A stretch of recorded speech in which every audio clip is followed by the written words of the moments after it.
What's up, everyone? This is Will Dorsey Jr. of Talk Music Podcast. My guest for episode 16 is a guy named Mike Leon. He's a bass player for Soulfly and CKY. Dude got some incredible stories. And we meet up on a lot of things and a lot of things we have in common, and which is pretty cool.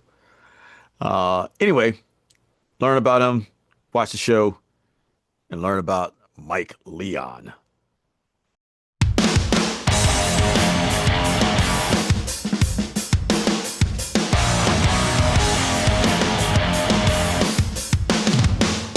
Welcome to Talk Music with Will Dorsey Jr. Every month, Our host Will is going to interview musicians from around the world and talk everything music. Our listeners range from professionals to recreational musicians who want to learn more about the industry, their instruments, and the community of top musicians. So join us, subscribe, and keep up with Talk Music.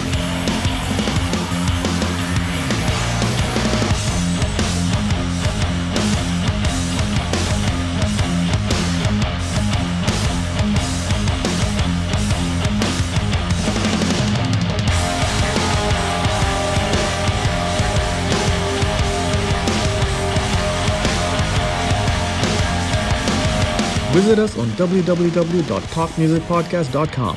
Subscribe to our YouTube channel. Download our podcast on Apple, Google, Amazon, and Spotify.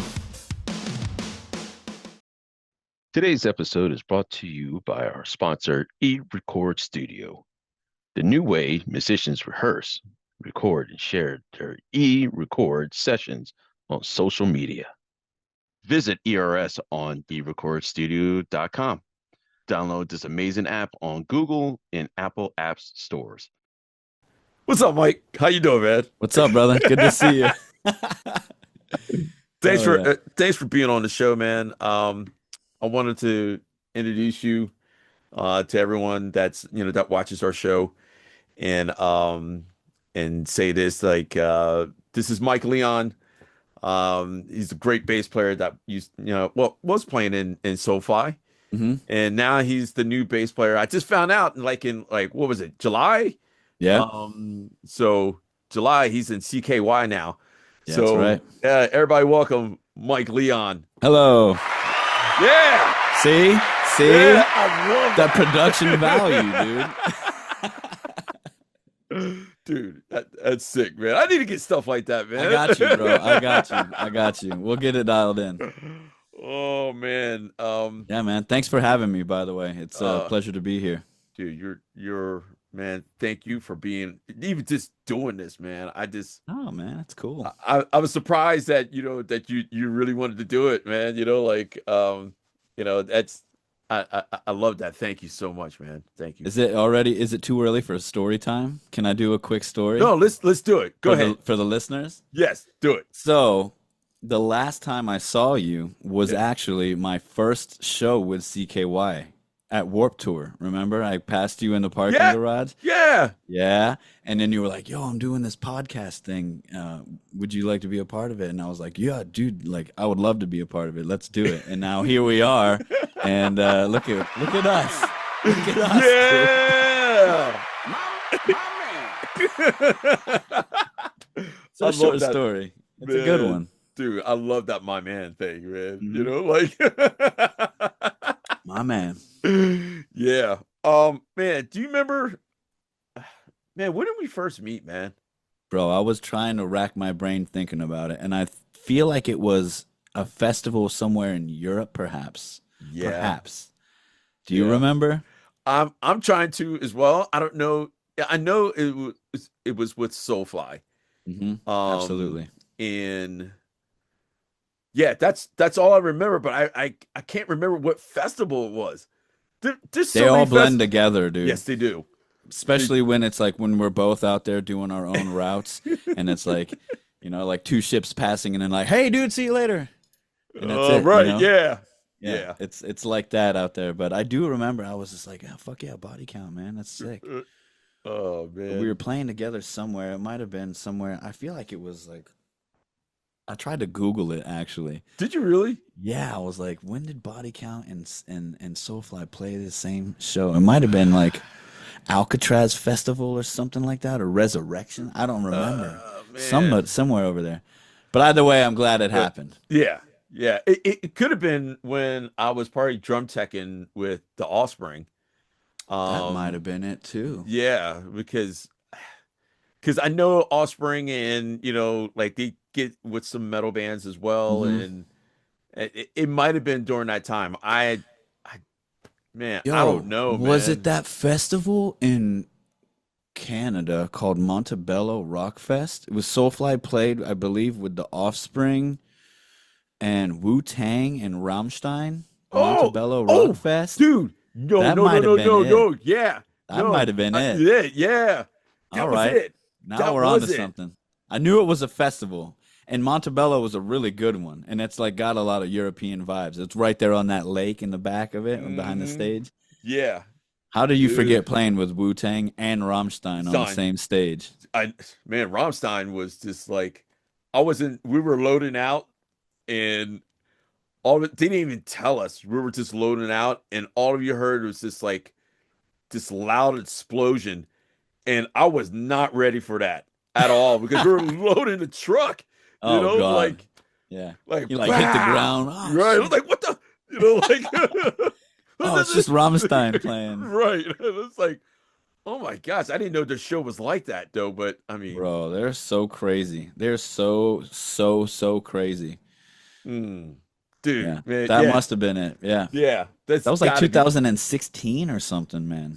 something like that. Yeah, no, it had been because Hmm. I hit up with Max Hmm. during a photo. I'll share it with Steve Yeah. later and show him that with the picture with Max. It has to be there. It Yeah. has to be I there. think so. I Yeah, don't know how dude. I figured the more we talked about it, I was like, we're getting closer. We're getting closer. You're We fucking nailed it finally. dude. Thanks for remembering. So Yeah, yeah, yeah. It's the coffee helps. see, Yeah. see, dude. Yeah. What kind of coffee you drinking? Got a little blend going on here. I do my Uh, own little thing. I got do a you good really? buddy, yeah, a buddy of mine, Nick Marrero. He's like a tour manager for the Stars. He does, he has a company called Malacca Coffee, and he has this flavor that's like with like all these chocolatey hints that are super delicious. So I What? mixed that. Yeah, I do. I make it with a French press, and I'll put 2 scoops of those grounds in, and then I'll put a scoop of Cafe Bustelo, which is like a Cuban espresso, All and I right. blend them suckers together, boy, delicious. It's just it could like it's got a great flavor, but it also Oh, got the kick. yeah, Mhm. I'm a big dude, coffee guy. I love coffee everywhere we dude. go. That's awesome, man. Yeah. Dude, I like coffee myself, but I'm on that mushroom coffee stuff right now. That's dope. I Yeah. did it a couple times. My buddy Nick Shinzelos, you know Nick Shinzelos? No, I don't. No. He's a bass shredder. He plays in a bunch of bands. He actually took my place when I left Havok. He's Oh, another Denver boy. He's a monster on bass, but he got me my first sips of mushroom coffee, and it was pretty dope. It was a cool experience. yeah. Yeah, it's I just feel like it's, helping with my gut, so Oh, that's great. and of course, it doesn't help that I'm lactose intolerant, you know what I mean? Oh, are you? So oh my Damn, God. that's tough. I think I have developed it as well. Oh, really? I think so too. I used to love like ice cream and pizza and all that stuff, and Yeah. now when I do it, it's like a ticking time bomb. I got about 30 minutes to find a comfortable spot to do the business, or it's a problem. So yeah, I think I'm developing it Oh, okay. in my Uh, older age here. dude, that's awesome, man. Um, Yeah. man, let's talk about when you were a kid, man. When you're growing up, man. What made you? Actually, where are you based from, man? Well, I was born and raised in Tampa, Florida, and I've lived Mm, there for most of my life. There was a few years where I moved to Denver when I was playing in Havok, and then okay. I moved back to Tampa for pretty much the whole time I was in Soulfly and Cavalera. But my wife and I just recently, almost a year ago exactly, moved out here to Los Angeles. So now I'm out here, Dude, loving it. congratulations, man. Yeah, man, it's a cool Congratulations, spot. man. Dude, I love LA, man. I'm originally from Maryland, man, and yeah, I'm not going back.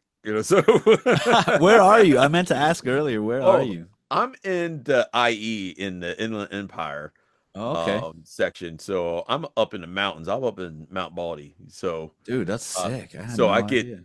get all the seasons, Yeah. so get the fall, get the winter, especially the winter, man. I mean, we get some snow, man. So Dude, that's crazy. I I thought I was moving away from from Snow. all the snow, and I'm back in it, dude. So Back in it. I'm coming from a spot that has one season and it's summer all the time. That's Tampa. Tampa is oh just a brutal, brutal, brutal climate, honestly. It's very tropical.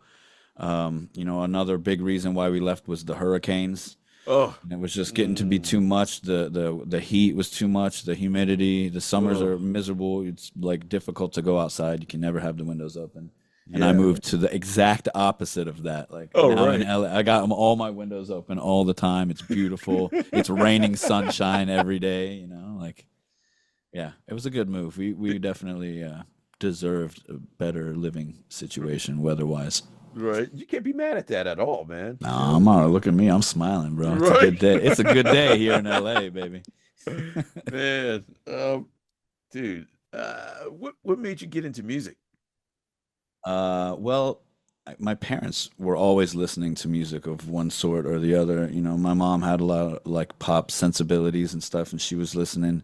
She was bringing stuff like the Talking Heads and Mm, Paul Simon and stuff like that into the house.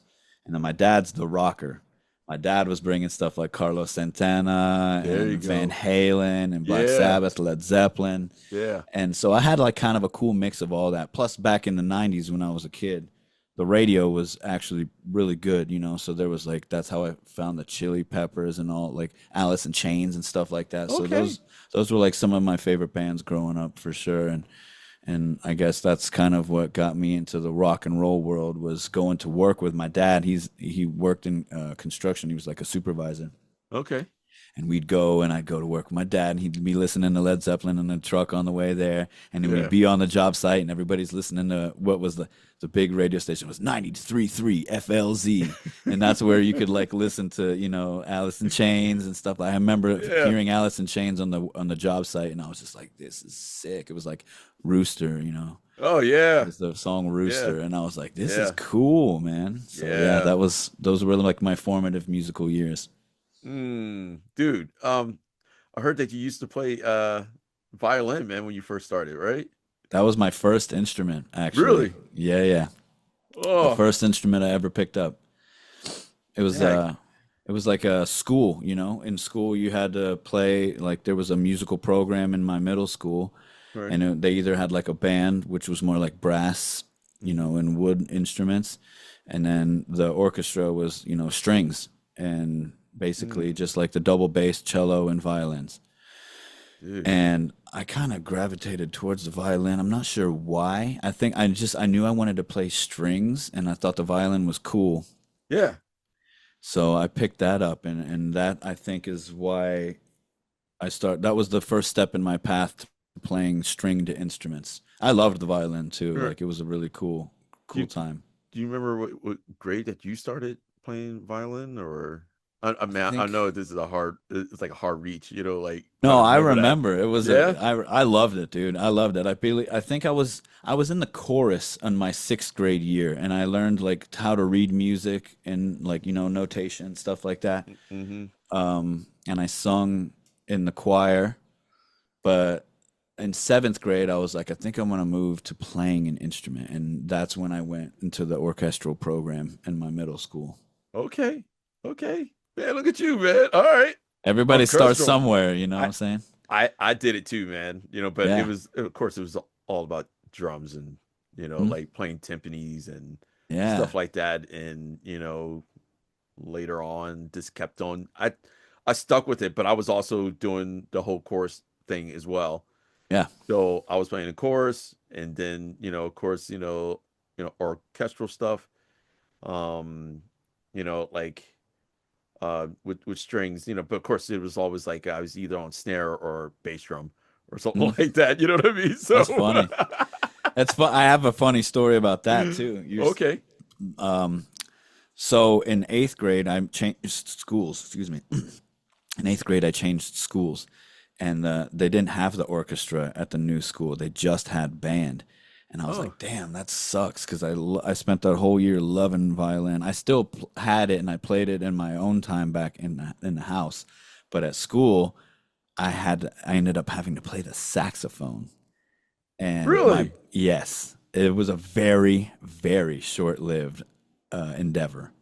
And when I was playing the saxophone, my best friend, Nick Getler, he also changed schools with me. All right. And we both were like, we wanted to be in a band because like we were, listening to Blink-182 or whatever the hell was popular in like 1994 or whenever it was, or maybe, I don't know, later.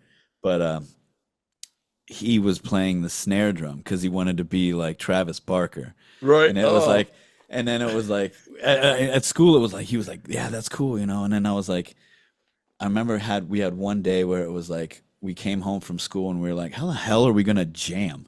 Like a snare drum and a saxophone. What is that? What are you going to, like, what music can we possibly make? Like the strangest, like avant-garde shit possible. Oh man. So he quit band pretty quickly because he was like, it's just, like rudimentaries, and then it didn't grab him, and he quit, and then I was quickly after behind him as soon as I discovered that you had to like clean the spit out of your saxophone. Oh my First God. time my teacher showed me, he was like, I was like, I don't know what's going wrong. It sounds weird. It's not making any noise. And he was like, when's the last time you cleaned this spit thing? And I was like, there's a spit thing? And he was like, yeah, right here. And he fucking looked like you look like Ghostbusters too. The slime just comes out. I was just like, I'm good. All right. You can have the saxophone. I'm leaving. And then me and Nick, we were both like, yeah, fuck that. We're gonna go skateboard instead. Dude, see? That's awesome. Everything happens for a reason. Right. I could have been a famous saxophonist. You could have been. You could have been. I was always wondering why, like during the middle of like band or whatever, everybody's just spitting, like from the instrument, you're like just blowing it out or whatever, like I'm just like, not for me, homie. Not for me. Dude, really? That's freaking gross, man. Like, yeah. I guess it was a thing. I guess that's a thing. It's a thing, but it's not a thing for me. Right. Right. So what made you get over to bass? I mean, was that quickly after that, or? Yeah, it was all kind of around the same time, because I just, at that time in my life, I just was so obsessed with music and like learning new bands, and I just had all this energy, and I wanted to channel it into something. And my parents were really cool, because it was like anytime I showed an interest in something like the violin, they were like, here's a violin. And I was like, okay, well, here, try the saxophone thing. And I was like, I'm good. I like the violin. I like strings. So one Christmas, my parents got me an electric acoustic Ovation guitar, because I was, getting into rock and stuff like that. And they were like, maybe he'll like this. You like strings, I'm a left-handed person, but I play right-handed instruments, because it goes back to the violin. Okay. Like we were saying, because I'm like ambidextrous.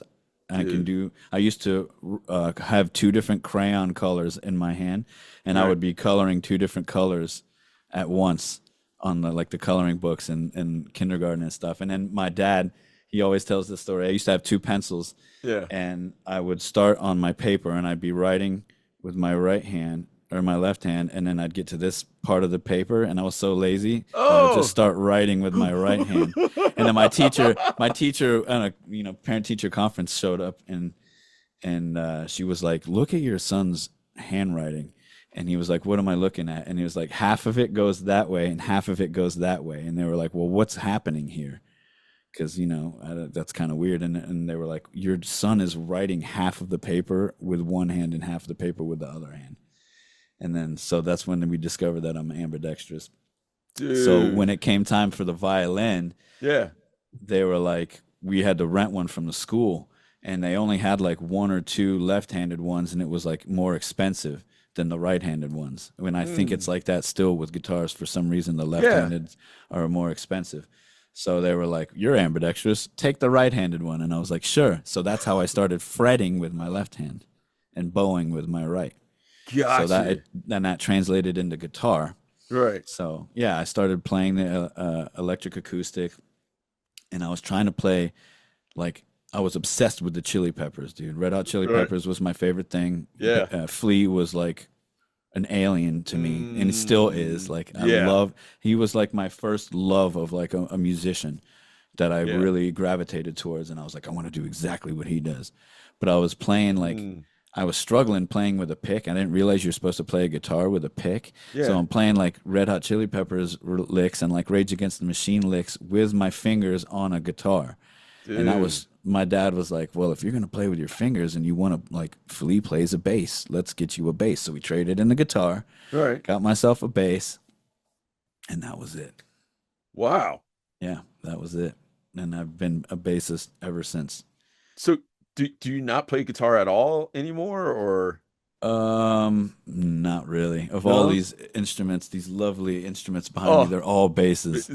that's My sick. my buddy Dino lent me one of his guitars Yeah. just to kind of mess around with it, and I was like, Yeah. yeah, cool. And he has like these weird like Ormsby guitars that have like the headless guitar, and it was like a 7 string, Right. and I'm not proficient at all. I'm still pretty terrible with a pick, even playing with bass. Mm-hmm. And yeah, I had it for like a couple months maybe, and I played it like 3 or 4 times. And he's like, "Are you using that thing?" And I was like, "No." And he was like, "Can you bring it back?" I was like, "Yeah, sure, no problem." Because I don't get it. Like the strings are so tiny for me. Oh, right. Oh man. So it's more comfortable playing bass for you compared to Yeah. guitar. I got these big fat fingers. You know what I mean? Right. Like Right. yeah, I'm built for bass. That's what I say. I'm built for bass. You know, I like them big fat strings. I like the way it sounds. Oh, Big heavy instrument. right. So your journey with getting into bass, did you get lessons at that time, or did you start picking up things I like don't think I've your had training? in the 25 years I've been playing bass, I've had a few lessons, like Yeah. less than 10. And Man. especially when I was first starting off, it was all just by ear, you know, because back then, you know, you couldn't go online. There was no YouTube. There was Yeah. no, like, barely any tablature. If I found tablature, it was like a tab book, you know. Yeah. I'd have to go buy, like, you know, Master of Puppets tablature on bass, like, and that's what I did, you know, or like Chili Peppers or stuff like that. Mm, Or I would learn it by ear. I used right. to sit in my room, dude, and I had a really great buddy of mine named Gino Morelli, and he Okay. was one of my best buddies. And he was like, he couldn't play an instrument to save his life, but he loved like listening to music. So we would sit just like this in like in my parents' office in the house, and I would be there with my bass, and he would be there on like the CD player, right? And back when you or like a tape player, and you have to rewind it, you know. Yeah. And Yeah. we'd be listening to it, listening, and I'd be sitting there playing, trying to figure it out, and he would be like, "No, no, no, no, no, that's not it. Try it again." And he would rewind it, rewind it, rewind Right. it, and he'd Yeah. be like, "He's like, no, no, no." He's like, that part's right, but that the end is you're doing the end wrong."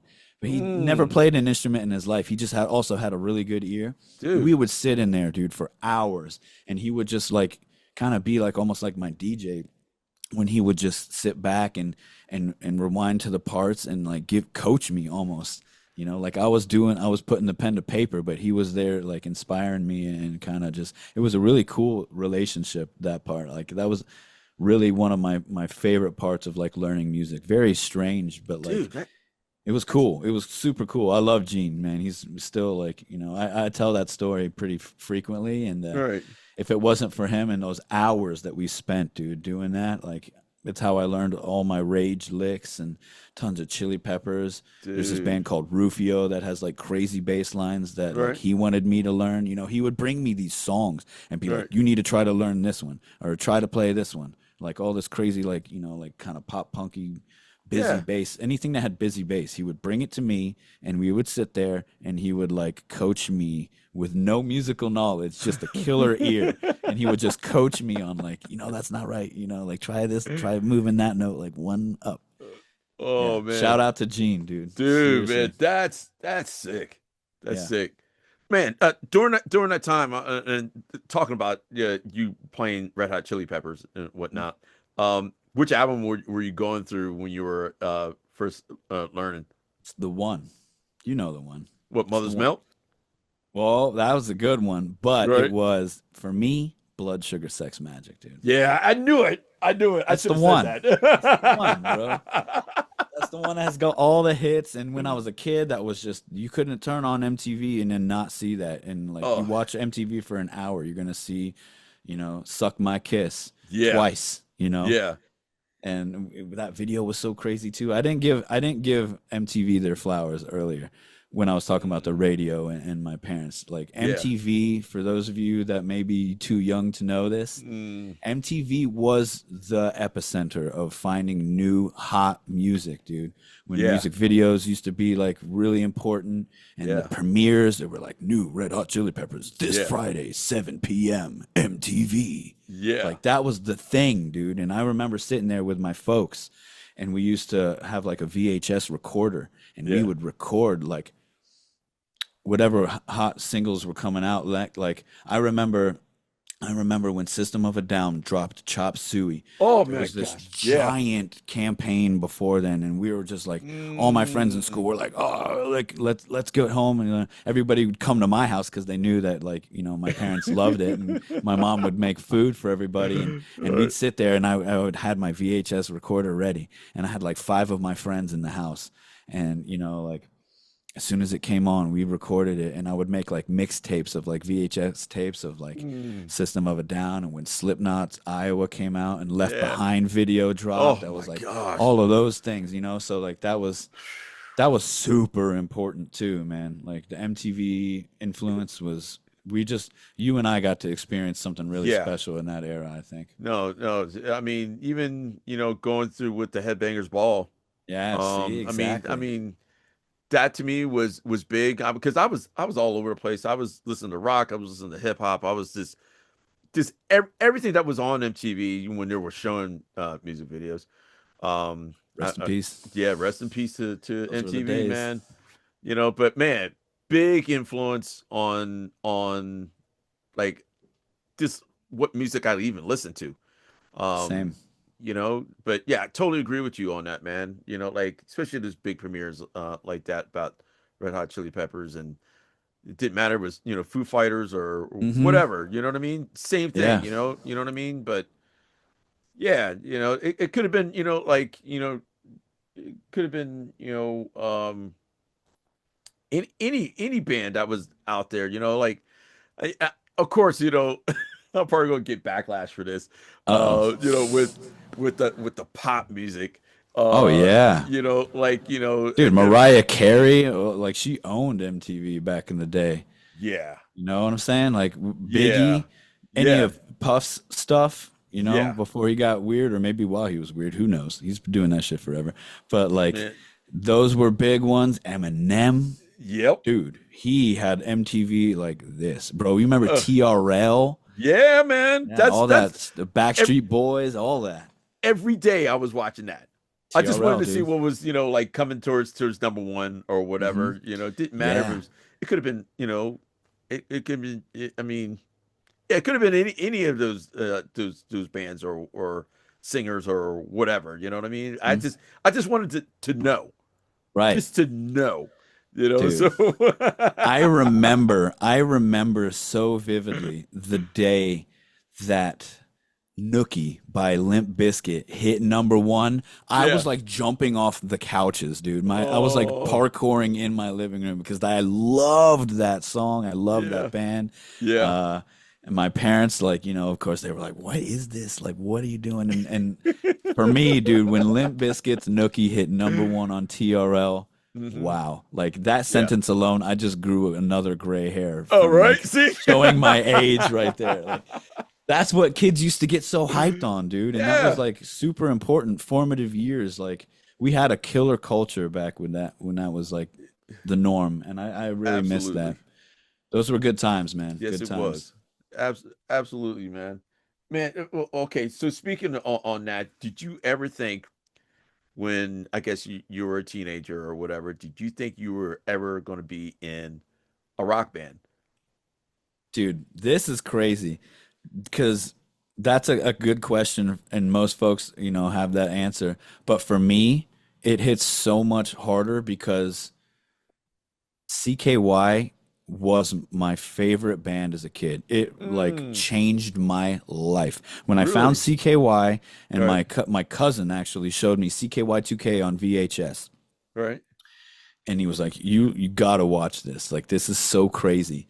And then I fell in love with the videos. I found the band. I fell in love with the music. I was like, this band doesn't sound like any band. Because I was like, as a kid, I was, listening to a lot of what my parents were listening to and then what was on the radio. But when I heard CKY, Yeah. I was like, this is mine.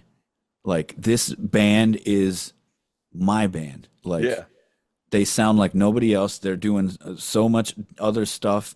Like, they were filming everything, so like you could watch like what they were doing. They were releasing new videos all the time and stuff like that.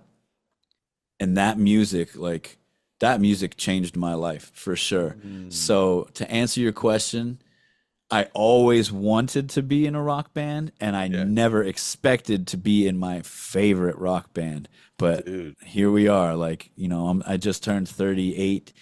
I'll be 39 this year. Yeah. And when I was 14 or 15, all I wanted in my life was to do anything to do with CKY. And now here we are. Yeah. Dude, that's And so sick. I got to see you the first show I ever played there Yeah. with Right. them Yeah. at Oh my Warped Tour. That gosh. was my first show with the band. I can't So believe that. it's a pretty full circle moment right now. I Yeah. actually, what better timing for this right here, It's a really crazy full circle, man. So yeah, I play in my favorite rock band. Oh man, that's awesome, man. Oh Yeah. man, I was gonna say something, like because I almost had this not I didn't land in this band, of course, because I always wanted to be, I was a big Kiss fan, of Oh course, yeah. I and saw that.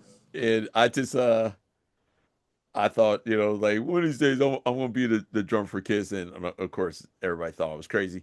But yeah, I was like, what, 10 years old or something like that. Dude, I don't know, gotta have 12. those dreams, dude. Dude, I was like, okay, first of all, like, yeah, I got laid out on the line, to say, okay, you're black, you don't have long hair, and you're not gonna make Oh it. God. Yeah, so I'm like, I okay. wonder what Gene Simmons would say, Oh right? man, yeah, that'd be different, like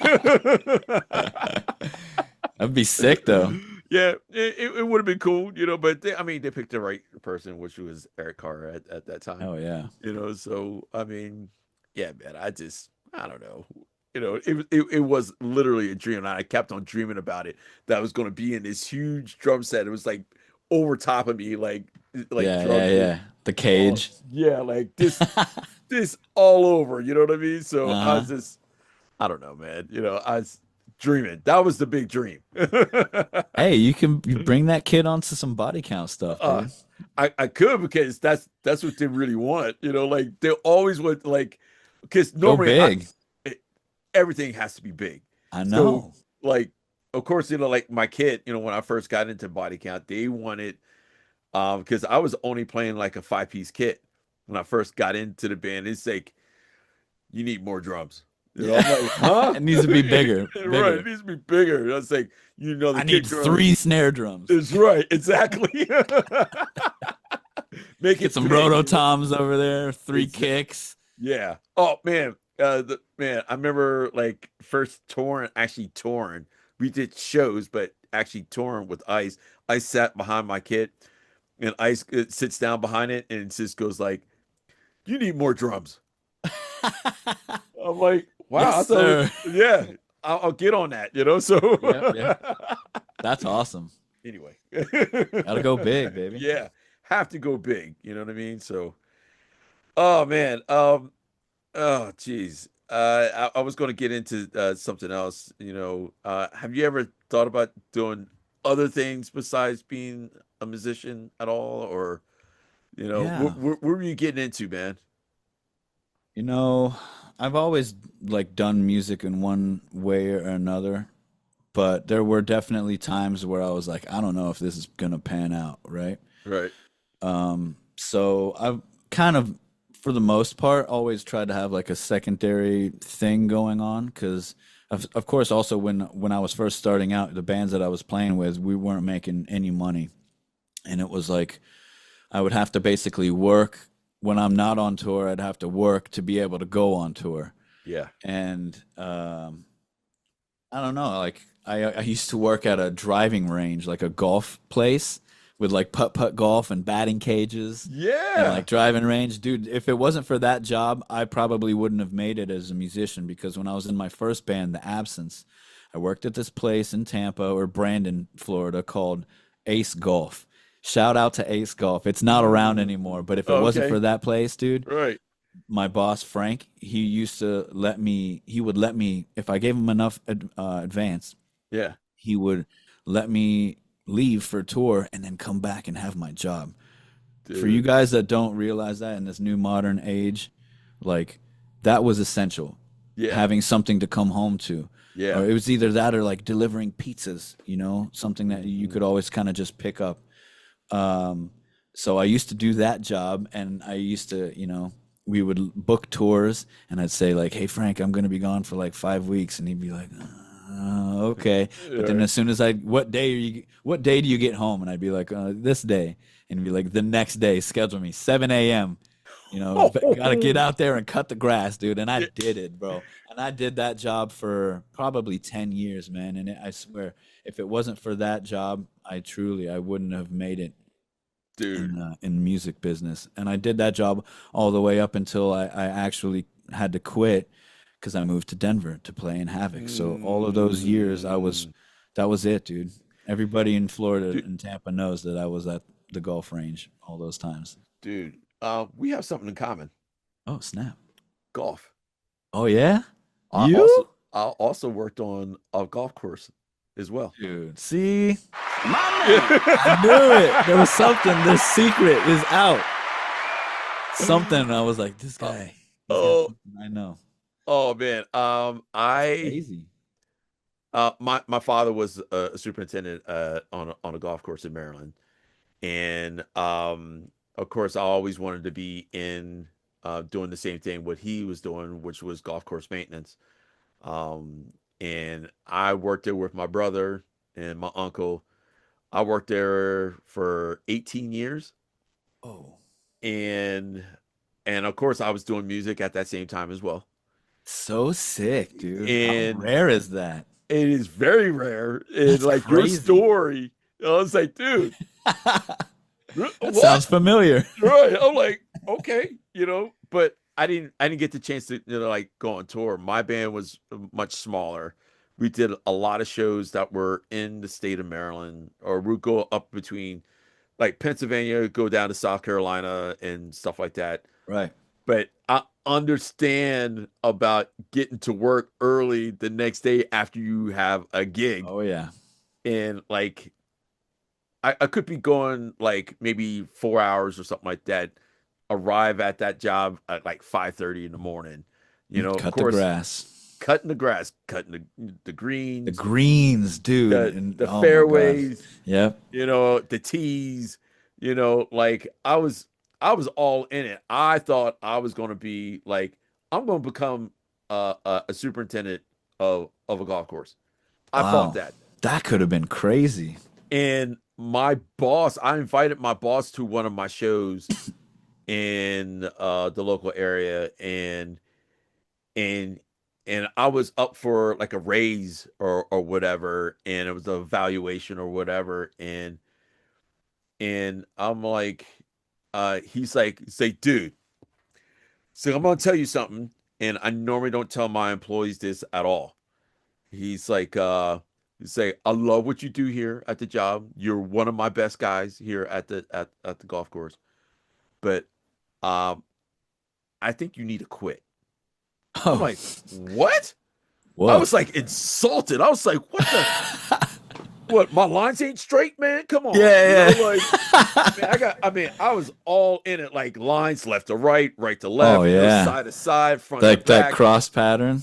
Yeah, I was I all know. about that, just burning in the lines, like Mhm.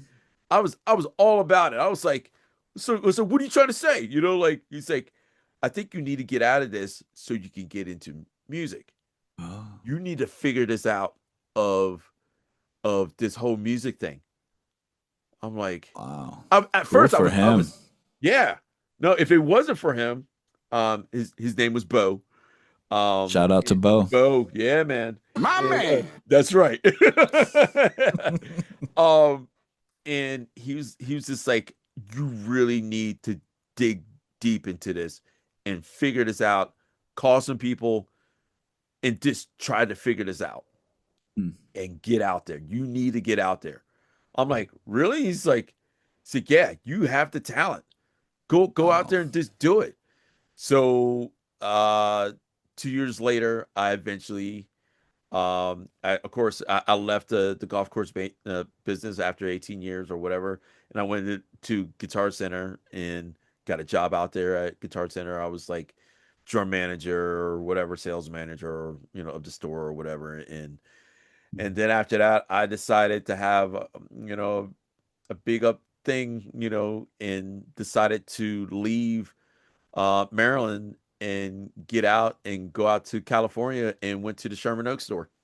No way. Yeah.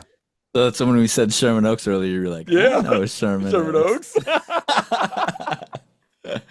So yeah, man, that's incredible. Yeah, man. So that's The one right here on Ventura. yeah, Wow. yeah. That I used to Incredible. work at that store before it got remodeled now. Wow. Because drums were Incredible. upstairs back then, so anyway, yeah. That's So cool, man. It's so sick that your boss like saw your potential and kind of like was like, yo, you could cut grass the rest of your life if you want, but I don't think that's for you. yeah.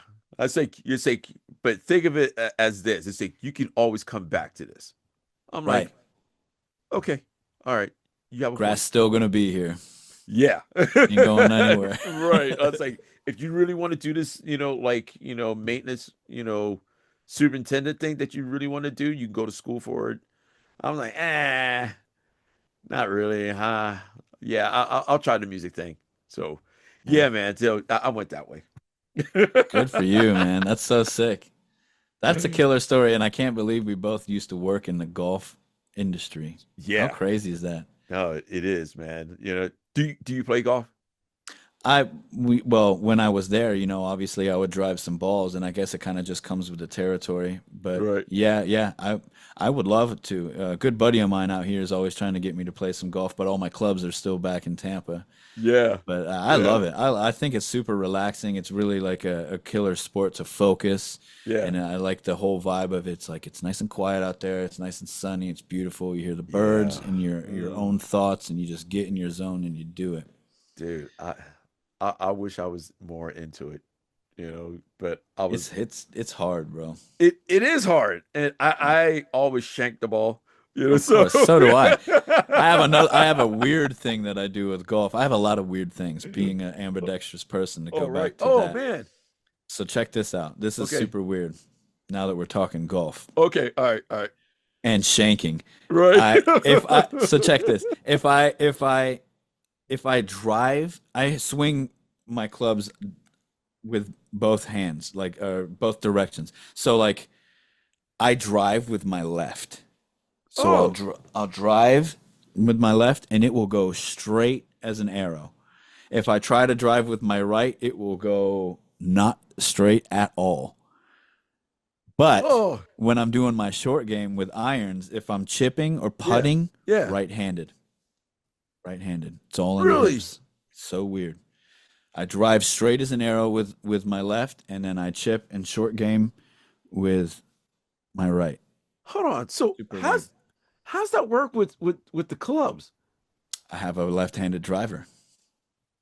That's it. And I used to make my own clubs too. I used to make my own clubs when I worked there because I would go out, I would drive that stupid thing with the cage over it, right? And it'd pick up all the golf balls, and everybody's always aiming at me, and I'd always have my friends coming, and they'd be like, smoking a blunt in the fucking woods, and then they'd come and hit me with golf balls.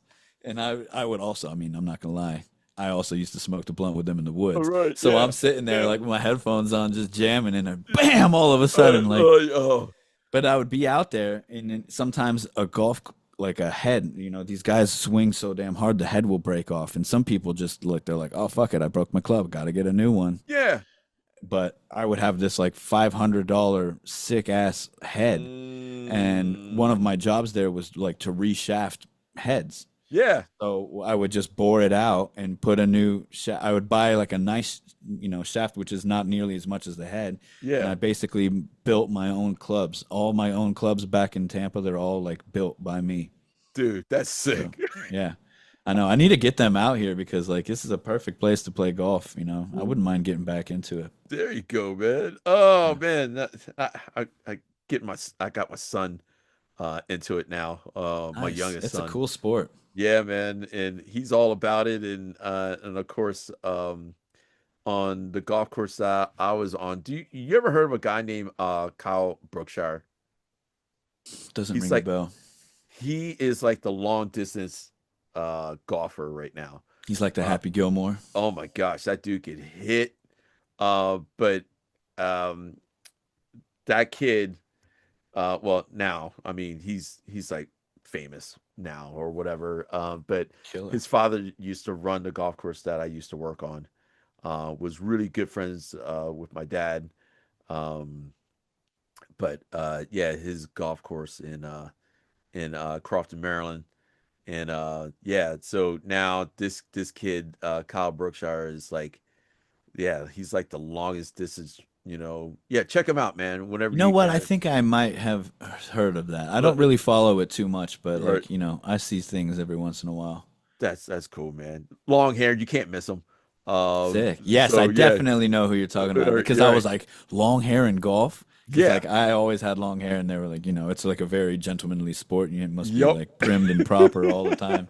I was like, this is not for me, dude. I'd be out there in like a, Black Dahlia Murder fucking See? cut Yeah. off shirt swinging golf clubs and everybody's looking at me like, what the fuck is this guy doing out here? See? That's what I'm talking about. That's what I'm talking Yeah, about. Dude, I'm sorry, man. I went way to the left. Dude, I knew we were gonna get into the thick of it today, but I did not expect a segment on golf. Golf, right? Yeah. Anything's possible here. Right. Dude, okay. Let's That's get so back. sick. It is, man. Oh man. I managed to sprinkle a little bit of rock and roll stories in the golf. I mean, it's great because both of us came from that. That's so unique, I think.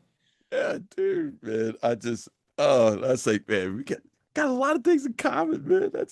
I think we need I think that's the universe telling us that we need a jam. Right. Oh man. Something about that. We got the rhythm section connection. We got the golf connection. I think, say less. Dude. Let's just do it. All right. Okay. Let's get back to your story. Sorry, man. Listen, No worries. I want more people to know about you. Your first band, was The Absence. The Absence. That's right. That was your first band in Tampa, right? Yep. Yeah. How did I? Is that more on the death metal side or what? Yeah, you like melodic death metal. Yeah. Yeah, like a lot of In Flames influence, like Arch Okay. Enemy kind of stuff. The Swedish sound, kind of, but like death metal because we're from Tampa. Right.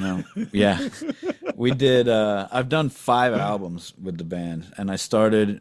They did an album actually. I joined in right towards the end of their first album that they released in 2005. Right. And I was playing in like local bands and stuff like that. So I was kind of like learning the world a bit. Yeah. And a lot of my friends were like, have you heard of The Absence? You love In Flames. You love like Arch Enemy. You love all this, melodic death metal. Have you not heard The Absence? They're from here in Tampa. And I hadn't heard of it. And I was like, what the hell? And they were like, they had this album, From Your Grave. Right. Was the first one they released on Metal Blade 2005. Oh. And my buddies handed it over to me and they were like, you got to listen to this. And I was like, oh my God, they're from here. And my buddy Danny Dabrowski, he was like, dude, the singer works at FYE in the mall. Like we could go hang out with him. And I was like, what? So his name was Jamie Stewart. And Okay. I ended up going with my buddy Danny, who also worked at the mall. and I met Jamie, and we like kind of all started hanging out a bit. And he was in the skateboarding culture. I kind of was too, and they were like in the punk rock scene, kind of. But he was in a death metal band. He was Yeah. kind of like the odd man out, Yeah. and I was like, I loved it.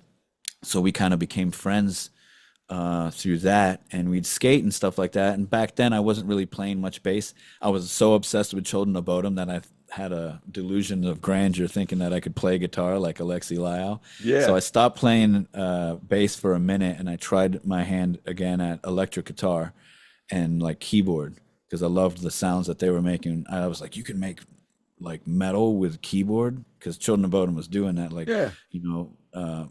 doing melodies and harmonizing with keyboard and guitar. So I was like, that's insane. I tried that. So when I met Jamie, that's what I was doing at the time. He didn't know that I had any history playing bass. So one night, over a few blunts in the garage and playing Mario Kart, they were like, let's jam. You got like some acoustic guitars and stuff? I was like, yeah, I got a couple of guitars, So I had a 12-string acoustic, a regular acoustic, and an acoustic bass. And I, handed out the guitars, and I was playing bass. And Jamie was like, wait a second. You play bass? And I was like, I am much better of a bass player than I'm a guitar. Like, I'm trying this guitar thing, and it's not really panning out much for me. And so I started playing Anesthesia by Metallica on bass. Yeah. And he was just like, what? Like, we need a bass player. The Absence needs a bass player. What are you doing? Like, learn these 3 songs, and we're going to rehearse, next weekend. Come learn these songs, come to rehearsal. Right. And if you nail them, you got it. We got a tour coming up, but he didn't tell me what the tour was. He's like, we're going on tour. We got this new album coming out. Learn these 3 songs. He gave me the songs. I learned them. Went to rehearsal. Did it, got the gig, I guess. I was barely 19 at the time, and all the guys were in their 30s already. Oh, wow. Okay. So I was like way the young guy. And I got the part, and it was like a week later that I found out that the tour that they had booked was Metal Blade 25th anniversary tour. I actually have the flyer right here behind me over here. It was Cannibal Corpse, The Black Dahlia Murder, Red Chord, Goat Whore, and The Absence. All North America. Yeah. Really? Yeah. That was it. So I basically I had braces when I tried out. I had my braces on, and like I was scheduled like a week before we left for the tour. I got my braces off, and I went on tour with The Absence, and the rest is history. Dude, that's sick, man. How long were you in that band? I joined in 2007. Right. And we did that tour, and we did an album called Riders of the Plague. It was also on Metal Blade. I've got them hanging up on the wall here. And then another album we did in 2010 called Enemy Unbound. And those were the 3 Metal Blade ones were From Your Grave, Riders, and Enemy Unbound. We did that one in 2010. And then we toured for a couple years after that. And I think 2012, the band kind of had like, there was a lot of internal drama, and like the guitar players were very problematic, and we were having issues with the label, and the guys like, it was a mess. Yeah. So the band kind of dissolved and faded away. And at that same time, we had just toured, The Absence had just toured with a band from Denver called Havok.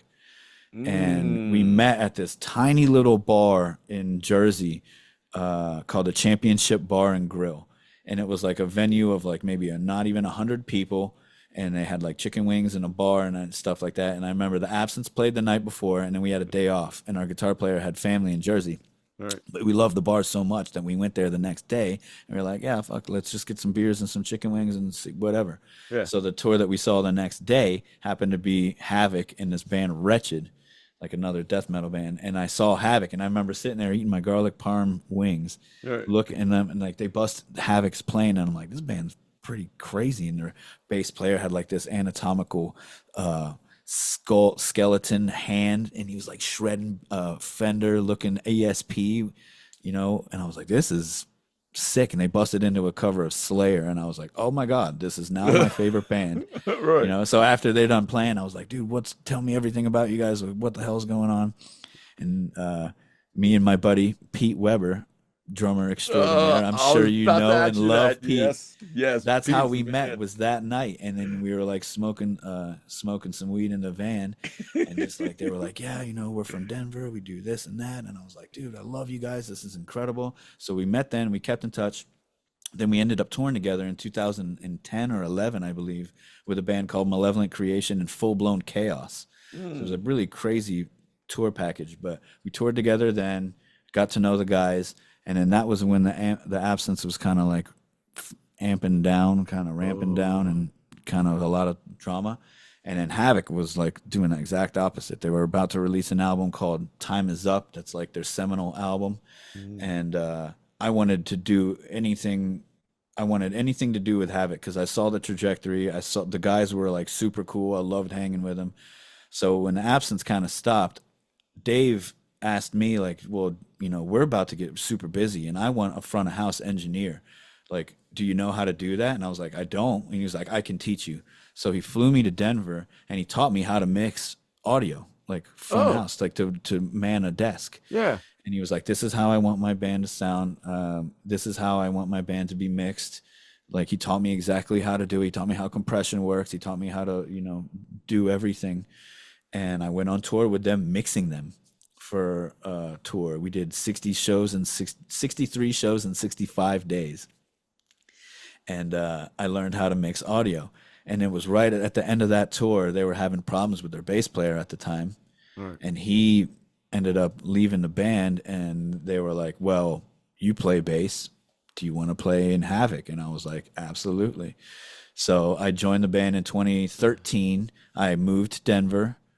Quit my job at the golf range and like packed everything into like this big backpack and a couple like Tupperwares. I moved to Denver and Havok had like a band house where everybody lived in the same house. And we wrote the album that would become Unnatural Selection. And Unnatural Selection did pretty well. It was the first time that I charted any band on Billboard charts, and it was mixed by Terry Date. No way. Absolutely. So that's how we got to meet Terry. And he flew. Well, we were in Seattle, and he was doing the mix. So he invited us to the studio, and we got to give him like our notes and stuff, and we got to listen on his console, and it was an incredible experience working with him too, because we were basically in the process of mixing the album while we were on tour. So he would send us like mixes and bounce them out to us, and Dave would be like, everybody in the van, and we'd listen to it like in the van, and then we'd listen to it in our headphones on our thing, and we'd write our notes and send them back to Terry, and he'd be like, cool. And then later in the day he'd be like, I made the changes. Right. And we basically mixed that album with Terry Date while on tour, and I loved the record. It came out super sick. It sounds really great. It's I think it's now number 2 on the best sounding bass performance I have on an album for me. Really? So, thanks to Terry. Oh, yeah. Dude, okay. Thanks to Terry Date. Can I explain people who Terry Date is? Please. Terry Date is a big time producer that used to produce Deftones and Pantera. Alice in Chains, Soundgarden, a couple bands you might have heard of. Just a few. Just a few of the bands. Big bands, nothing small. One of the best producers in the 90s. You could go ahead and say that, I would say. Dude. Man, I love his work. Love his work. Terry's an absolute monster. Dude, I didn't know he did your guys' album. I didn't know that. That's right. Dude, that's sick. Yep. And it sounds incredible. Like sonically, Unnatural Selection. There's a song on there. It was a big single, our first single, called "Give Me Liberty or Give Me Death." Mm-hmm. That was like our flagship single for that record, and so I guess I can continue to segue into the next thing. We released that album, and that song specifically, "Give Me Liberty or Give Me Death," it's like very politically charged lyrics and stuff like that. It's got a cool video. That got the attention. That single got the attention of Mr. Max Cavalera. Oh, and so he really dug that. He was going in press when people were asking, what do you listen to? He's like, this band Havok is really killer. They got this song called Unnatural, Give Me Liberty or Give Me Death, super killer. Like, so cool, up and coming band, man. Trash metal, man. So I've got a pretty good Max. When you live on Man, a you bus with somebody do. for 10 years, you absorb it through Oh my osmosis. gosh, you sound just like him. Oh, it's killer, bro. Killer. I love Max. He's super, super cool, dude. Um, so he loved the band and he invited us on tour, and it was just Soulfly and Havok direct support, and we toured the United States. And I got to be great friends with all those guys Yeah. and Glow. And Mm. within the third day, like I already knew the bus combination to the door. And as soon as we'd park, I'd go right onto the bus, and I'd Yeah. find Zion, and I'd be Yeah. like, "Yo, let's smoke one, right?" Right. Yeah. And he'd be like, "I already got one rolled," and we were just, dude, it was super awesome camaraderie right off the bat. I love Z. We still talk almost every day. Dude, tell Yeah, my son big what's love. up. I You know? will, dude. Yeah, Yeah. he loves you too. He loves Oh you too. man. And so yeah, so that's how I met the Soulfly camp, and then the Havok thing. We kept touring. We did a whole world tour, like basically DIY. We hit every single market, like South America for the first time, Europe a couple times. We went to Russia.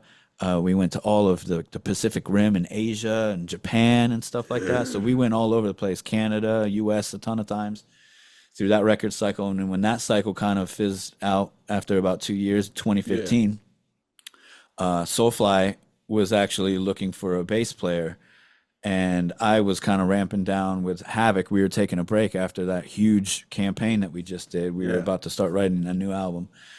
And Tony Campos from, at the time, Soulfly, just left to go play with Fear Factory and Ministry. Oh. And they were like, Soulfly, I had been in touch with Gloria and everybody. So when that happened, Glow reached out to me and was like, "Hey, we've got this tour in the fall 2015. Would you be interested in like learning some of these new songs and learning some songs and like, stepping in and playing bass on the tour?" And I was like, absolutely. Sounds like a great time. And so they gave me the new album. I learned the whole album. I was on tour with another band called Arsis. It's like a death metal band, and super crazy tech death. And I was just kind of feeling my, because I was in so much like tour mode. We did with Havok, I think we did like 500 shows in a year and a half, maybe, 2 years, maybe. It was insanely busy. And so I was just in tour mode, so I didn't want to stay at home. So if like a band needed a front of house, I went out and I mixed a band called The Agonist. They're good friends of mine from Montreal. I mixed them, and then exactly from that tour, I had to leave a couple days early, and I started playing in a band called Arsis. That was a band that I loved, that I had buddies with. So I did that, and that's when Glow asked me, like, "Do you want to do the Soulfly thing?" So, there was a bunch of tension going with the band Havok as well. Right. Signing to Century Media, and a bunch of things got a little squirrely. So I was like, you know what? I don't think this is for me anymore. And basically we went separate ways. And the day that I finished with Havok, I called Gloria an hour later, and I was like, "Hey, so I have all the time in the world now. If you want to, do this Soulfly thing, like to jam, like I can come out and rehearse whenever." And she's like, "Well, shit. If you're not playing in Havok, like we need a full-time bass player. Do you want to just play bass in Soulfly?" And I was like, "Yep." Yep. So that's what happened. And I was on a plane like a couple weeks later. I moved out to Arizona, and I lived in Max's mountain house with Zion and his brother, his drum tech Jason, and I learned like probably 50 of Max's songs between Sepultura and Soulfly, and we went on tour, and I lived out there for about 3 months. Did you really? In the end of 2015, in the beginning of 2016, and then that's what started a 10-year adventure with Max and his family. And it's so crazy that everything kind of piggybacks, Like I was on tour with Absence, and I met Havok, then I was on tour with Havok, then I met Soulfly, and then I'm on tour with Soulfly. It's like pretty crazy. Wow. Dude, that's pretty sick. Yeah. Man. Oh, man. Long-winded story, but that's my last 15 years as a musician in a nutshell. Dude, that's awesome. Yeah. That's awesome. That's a great story, man. Yeah. That's a really, really great story, man. Yeah. And of course, I know that went into the Cavalera brothers, and Yep. like how was that? I got goosebumps just now Oh, really? because truly, like, this one hits deep for me because Sepultura was one of my, Mm, like, I liked stuff like Rage, I liked the Chili Peppers, I liked, yeah. Metallica and bands like that, and I was getting into it. My buddy, the same day that I learned who Pantera was, I learned who Sepultura was. Yeah. And my life changed after that. My buddy Brad actually was like, we were about to go to Ozfest, and we skipped school, and I like stayed the night at his house, and he had like bunk beds, so we were watching, like, he had like a bunch of music videos and stuff, and he had Pantera home videos, and he was Oh, like, "Do you yeah. know about Pantera?"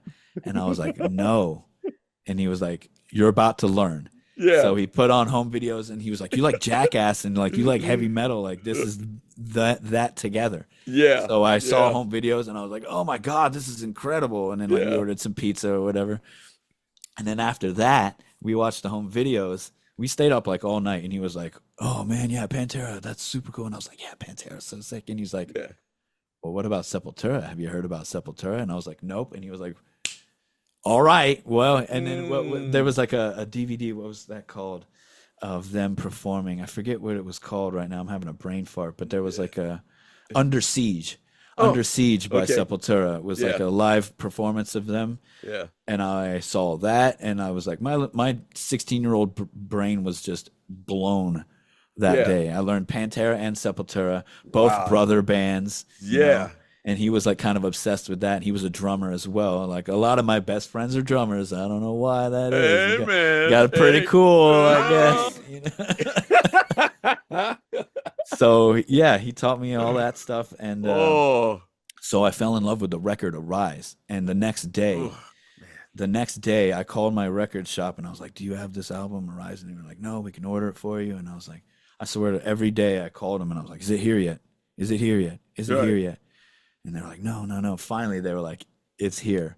So I rode my bike to the record store, and I bought Arise by Sepultura Oh. on a CD. And yeah, that was a super important record for me. That's when I think I kicked my metal world. That was it. That was like the Mm. switching of gears. Like, I'm a metal guy now. I love Yeah. Pantera. I love Sepultura. And then I Yeah. started just going into from there. Yeah. So to be able to play with the brothers that wrote that stuff, and those videos that I saw was so incredible. And also, even to make it even deeper, they recorded Arise and Beneath the Remains, well, with the same producer, but they recorded Arise with Scott Burns in Mm. Tampa at Morrisound Studios. Oh So my me being a gosh. Tampa boy Yeah. and loving Sepultura, and those being like the seminal albums for me, like to get the opportunity to play those albums with those guys, like I had to bring, I had to bring my A game, dude. Yeah. And I was like, I'm getting the chance to play the albums that changed my life with the guys that wrote them. The tours were incredible. The first tour we did with Cavalera, the Cavalera project, was in Russia. Actually, we did almost 3 weeks in Russia with the Yeah. Cavalera Beneath the Remains Arise project, and yeah, we slept on a train for a few days, and we went to all these Russian cities that I can't even pronounce the name of. We were there for a long time. We were Wow. there for a long time, Yeah. and the most extensive tour or time I ever spent in Russia, and that's when we started. So that went so well, we ended up making it a whole world tour out of it. We did Australia, we did South America a few times. North America finally was the last market to get it. I think we did some in Europe as well.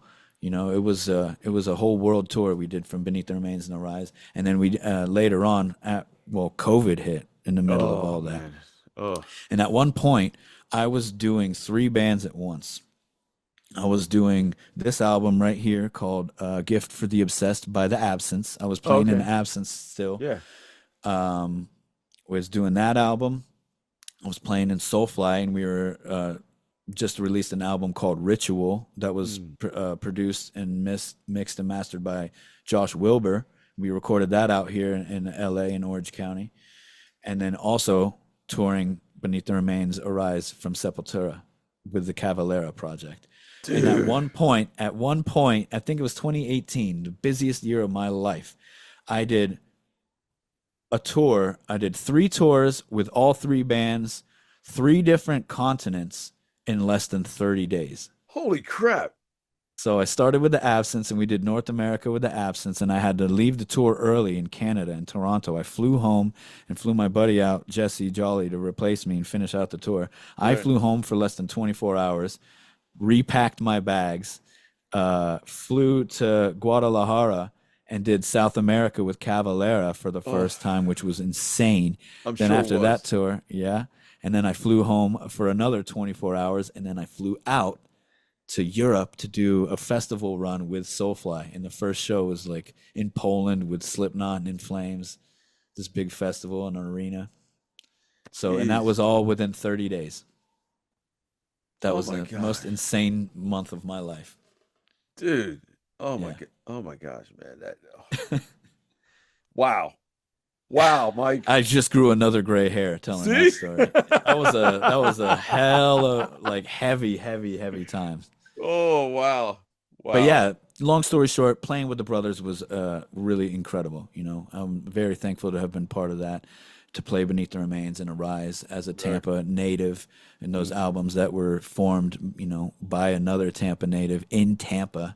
Yeah. So yeah, that's a really cool. It was an incredible part of my career for sure.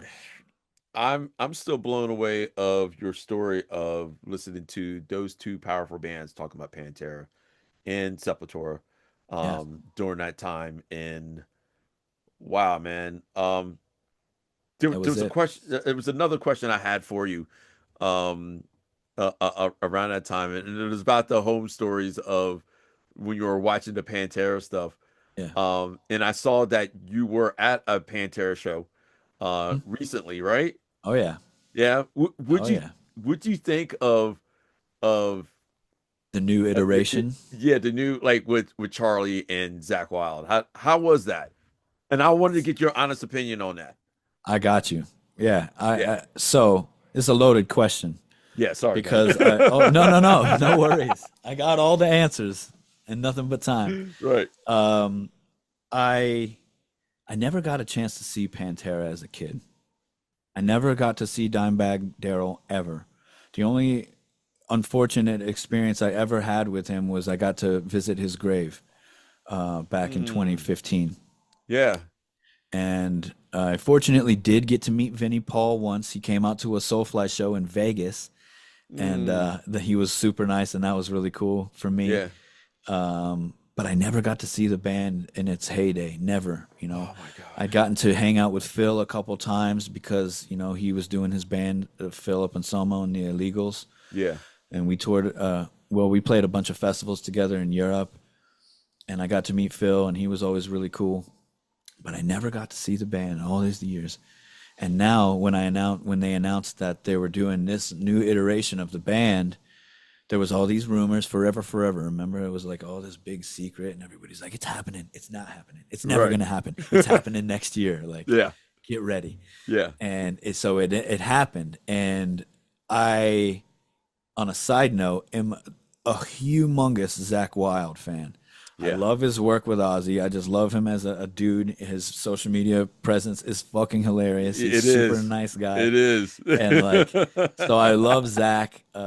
My favorite Ozzy album is the first album that Zakk played on. It's No Rest for the Wicked. You know, songs like Miracle Man and Tattooed Dancer and all that stuff. I love that record. Yeah. I love his playing, and I love what he brought to the band.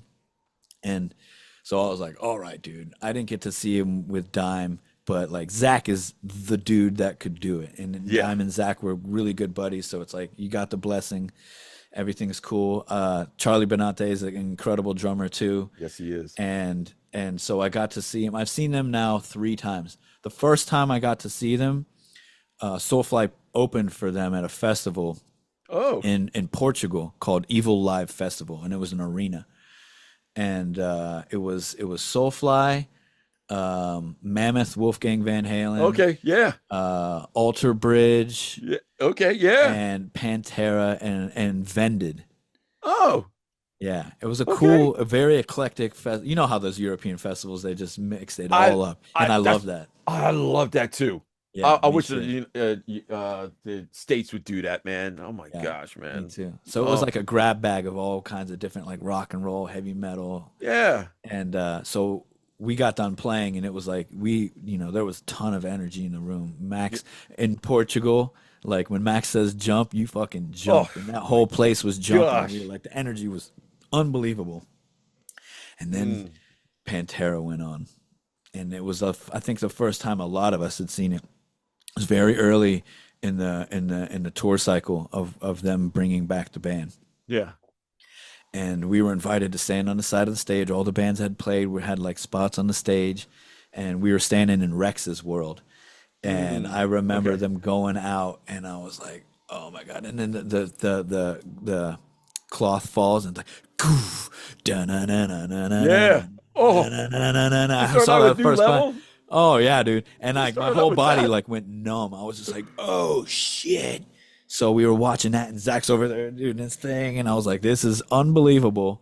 And then they played Cemetery Gates, and they did like the tribute to the brothers, and I don't think there was one dry eye in that whole building of thousands, tens of thousands of people. I'm sure there wasn't. Nobody kept it together. Like there was no way. Like there was this big, like beautiful video that they played in the beginning, and I was just like, this is incredible. I was like bawling my eyes out, 'cause Wow. especially like I never got to see these guys, and here I am appreciating and experiencing their music for the first time without them, but it was still almost like they were still with us, and Yeah. that was really, really powerful. So to answer your question, Oh, I've seen them 3 times since then, yeah. and I love it every time, and I'm all for it. I'm all for it. I think it's really killer because if guys like me and kids like me that didn't get to see Pantera, well, now's your chance, dude. And Yeah. and it isn't what it was then, but it's still great to see those songs live. The music is so powerful. You can't just keep it in a box forever. Like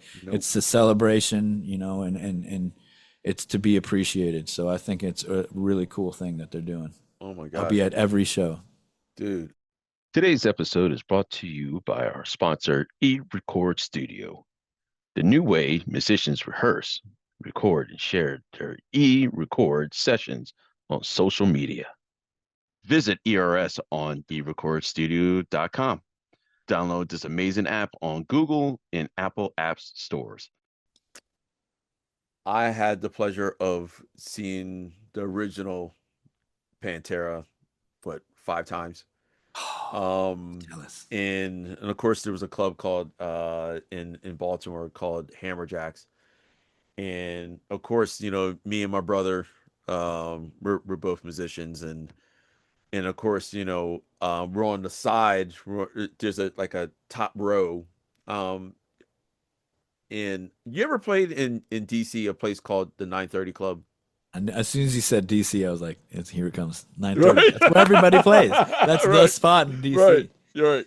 So this was like closer to the So you actual were up in band. the mezzanine, up Yes, on the side. Yeah, on the side. We're on the side where, of course, where Dimebag was. unbelievable. He noticed. This is how I feel because I'm more of a guitar guy, not a drum guy. I was more Awesome. about, yeah. I did I not was. know that. Oh, right. Oh, yeah, yeah. Ah, Okay. So I'm more of a guitar guy. I Oh my gosh, this dude blessed us, man. Um uh just watching him, he noticed me and my brother were there because we're the only really two black people or in that spot. unreal. Yeah. And this dude, we're on the side, we're watching him. We're looking down at him. He's like, "Oh yeah, look." And he's just ripping. Check this out, right? You want to Yeah, see something? Yeah. right. I'm like, I'll show you I'm like, something. dude, you're the man. Oh man, like, oh man, so sick. Um, but he did that twice to us, me and my brother. And I think one of those shows, Biohazard, was opening or whatever. Killer. But I mean, it was an awesome show. But still, and got the pleasure of meeting all those guys, especially Dimebag. Dimebag, I think he was the first guy that we met at this meet and greet type thing. It was at a record store in Maryland, and that dude was just open arms of like, "What's up, man?" Give us a handshake and whatever. I mean, that dude, legend. Yeah. He I always made time for everybody, which oh is my why he's such a legend, dude. Like he gave everybody a piece of the time, and the attention. And that's yeah, why everybody that has ever met him or, seen him, they hold on to that memory so deeply because it's like he's a dude. yeah. That's the reason why I always thought, I didn't, like even back then in the late '90s or whatever, I didn't think I would be here, playing with a rock band or whatever. But I always said to myself, I was like, dude, I want to be like that dude.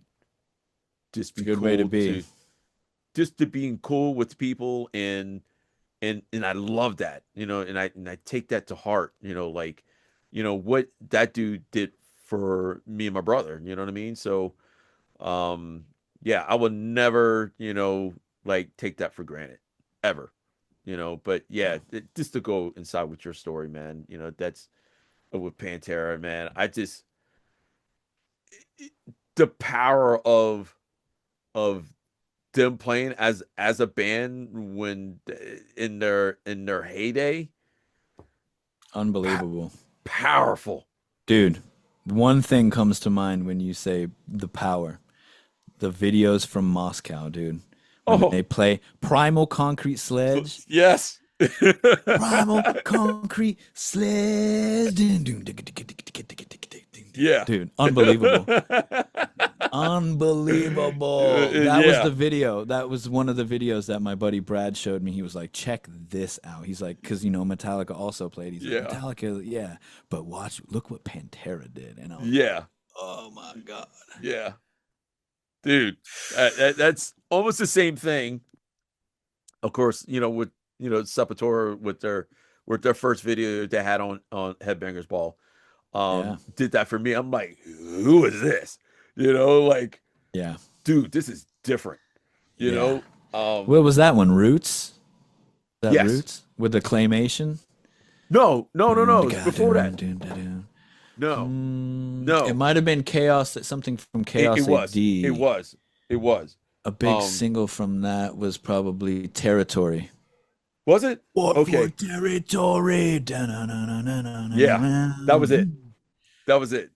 That With a was it. cool drum. Yeah. Of Yup. course. Did you Killer. play that with them? Yeah, I got to play that with them a few different times. With the brothers and with Max. We used to play it sometimes with Soulfly, and then of course we would dust it off. So we would do like Beneath the Remains Yeah. first. Then we Yeah. would take a small intermission and then do a rise.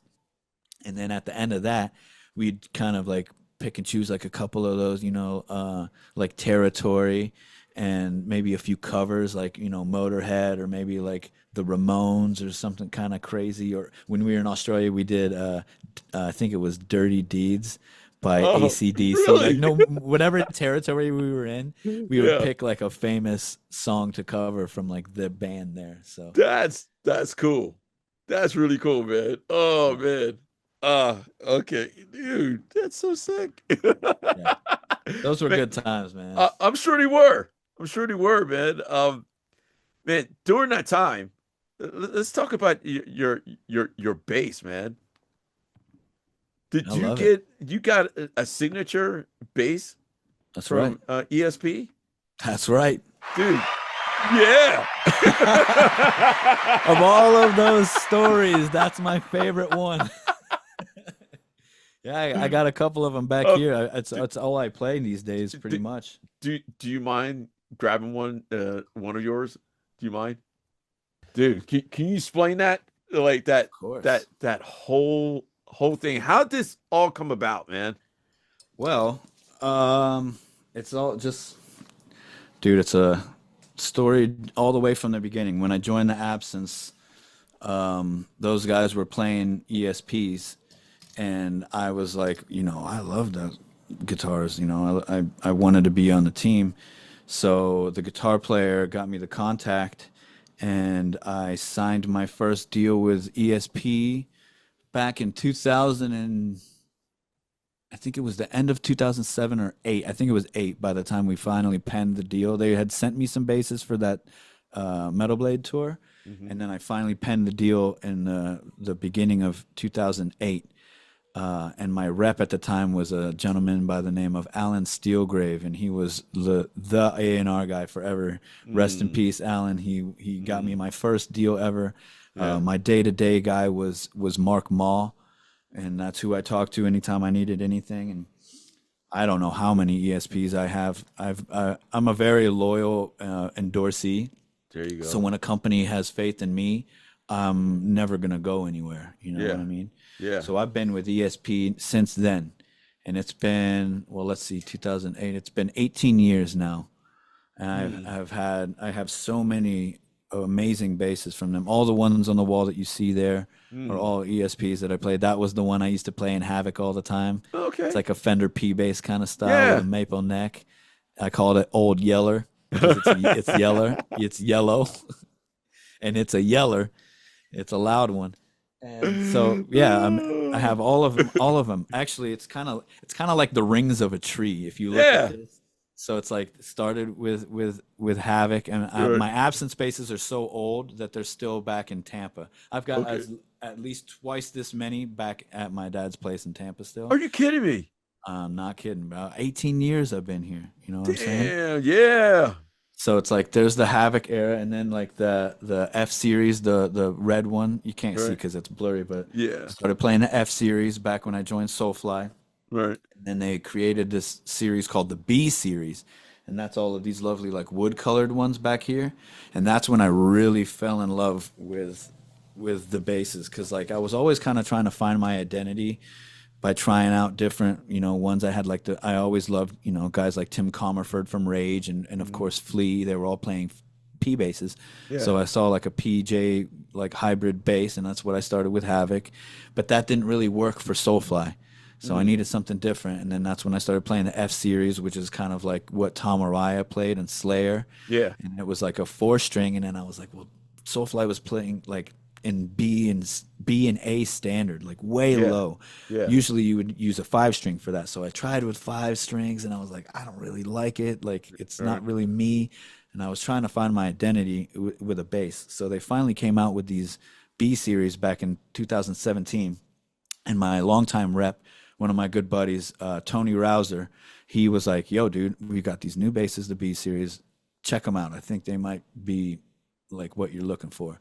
And he was right, dude. So I started playing all these are the ones that I used to play with Soulfly and the Cavalera project. All of those 4 that are right there have toured the whole world with me. And I did the Ritual album and the Totem album with those basses by Soulfly.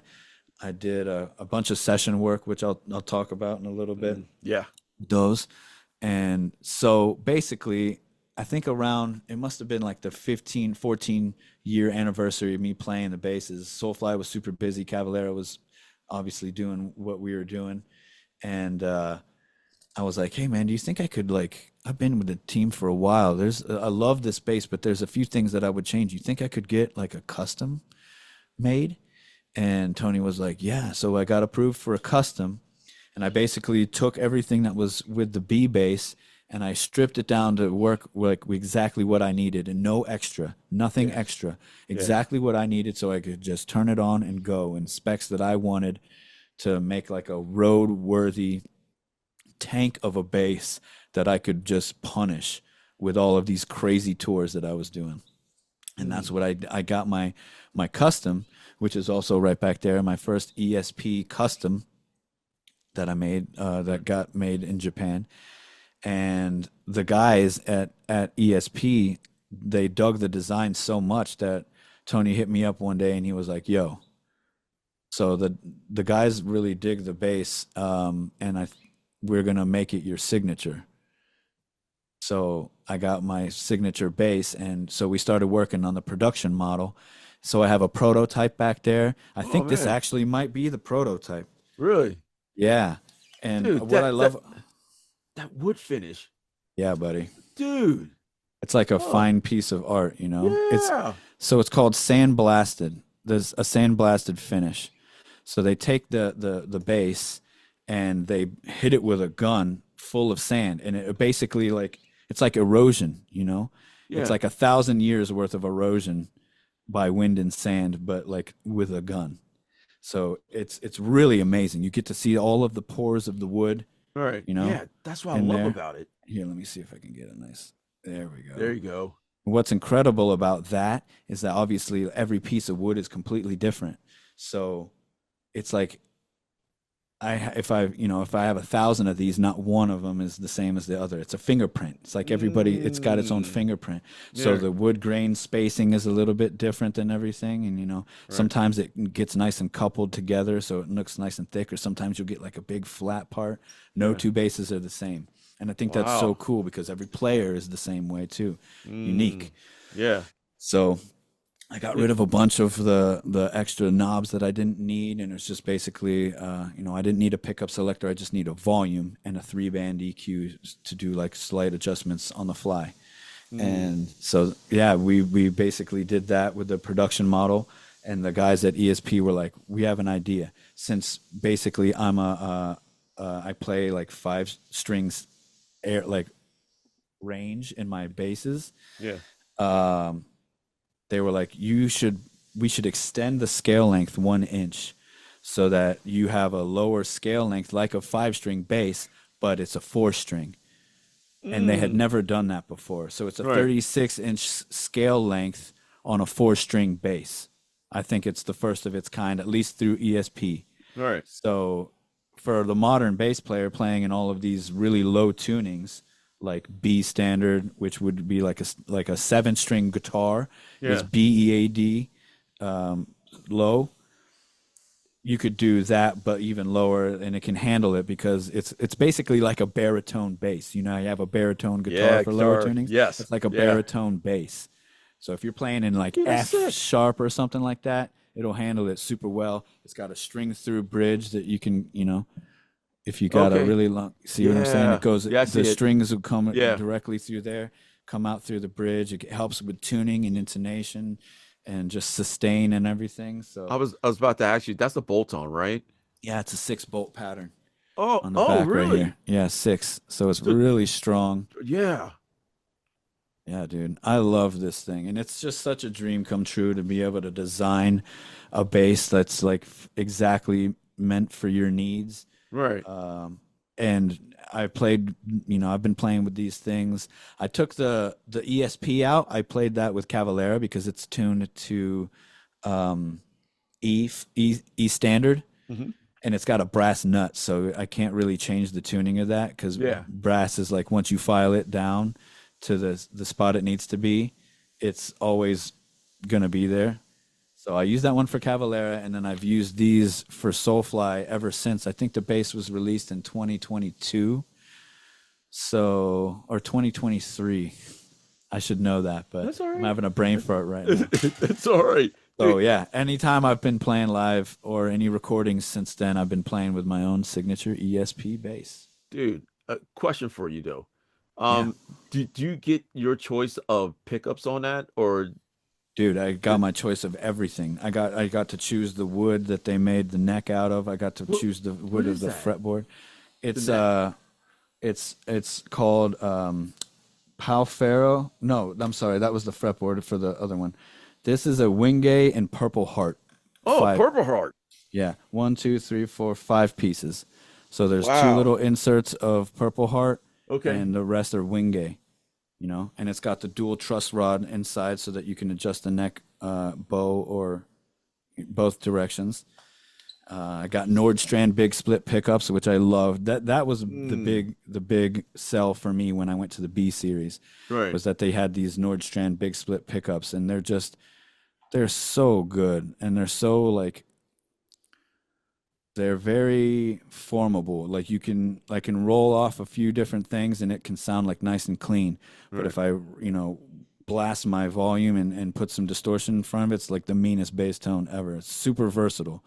Those pickups are super versatile. This bass is like It's an incredible studio bass because you can make it sound like whatever you want. It can handle any tuning that you put on it. It stays in tune all the time. It's a bass player's bass. It's a working man's bass, and it just looks amazing. Look at it, doesn't it? It does. Look at that thing. Look at that. Get you some of that. Get in there, dude. No, Is that active or passive? it's active. Yeah. Active. Okay, dude. Man, I want to. I like to hear your tone just by yourself. I mean, I could plug in. It would take me a minute, but it's heavy. Right. It sounds good unplugged, which is Yeah, like it does.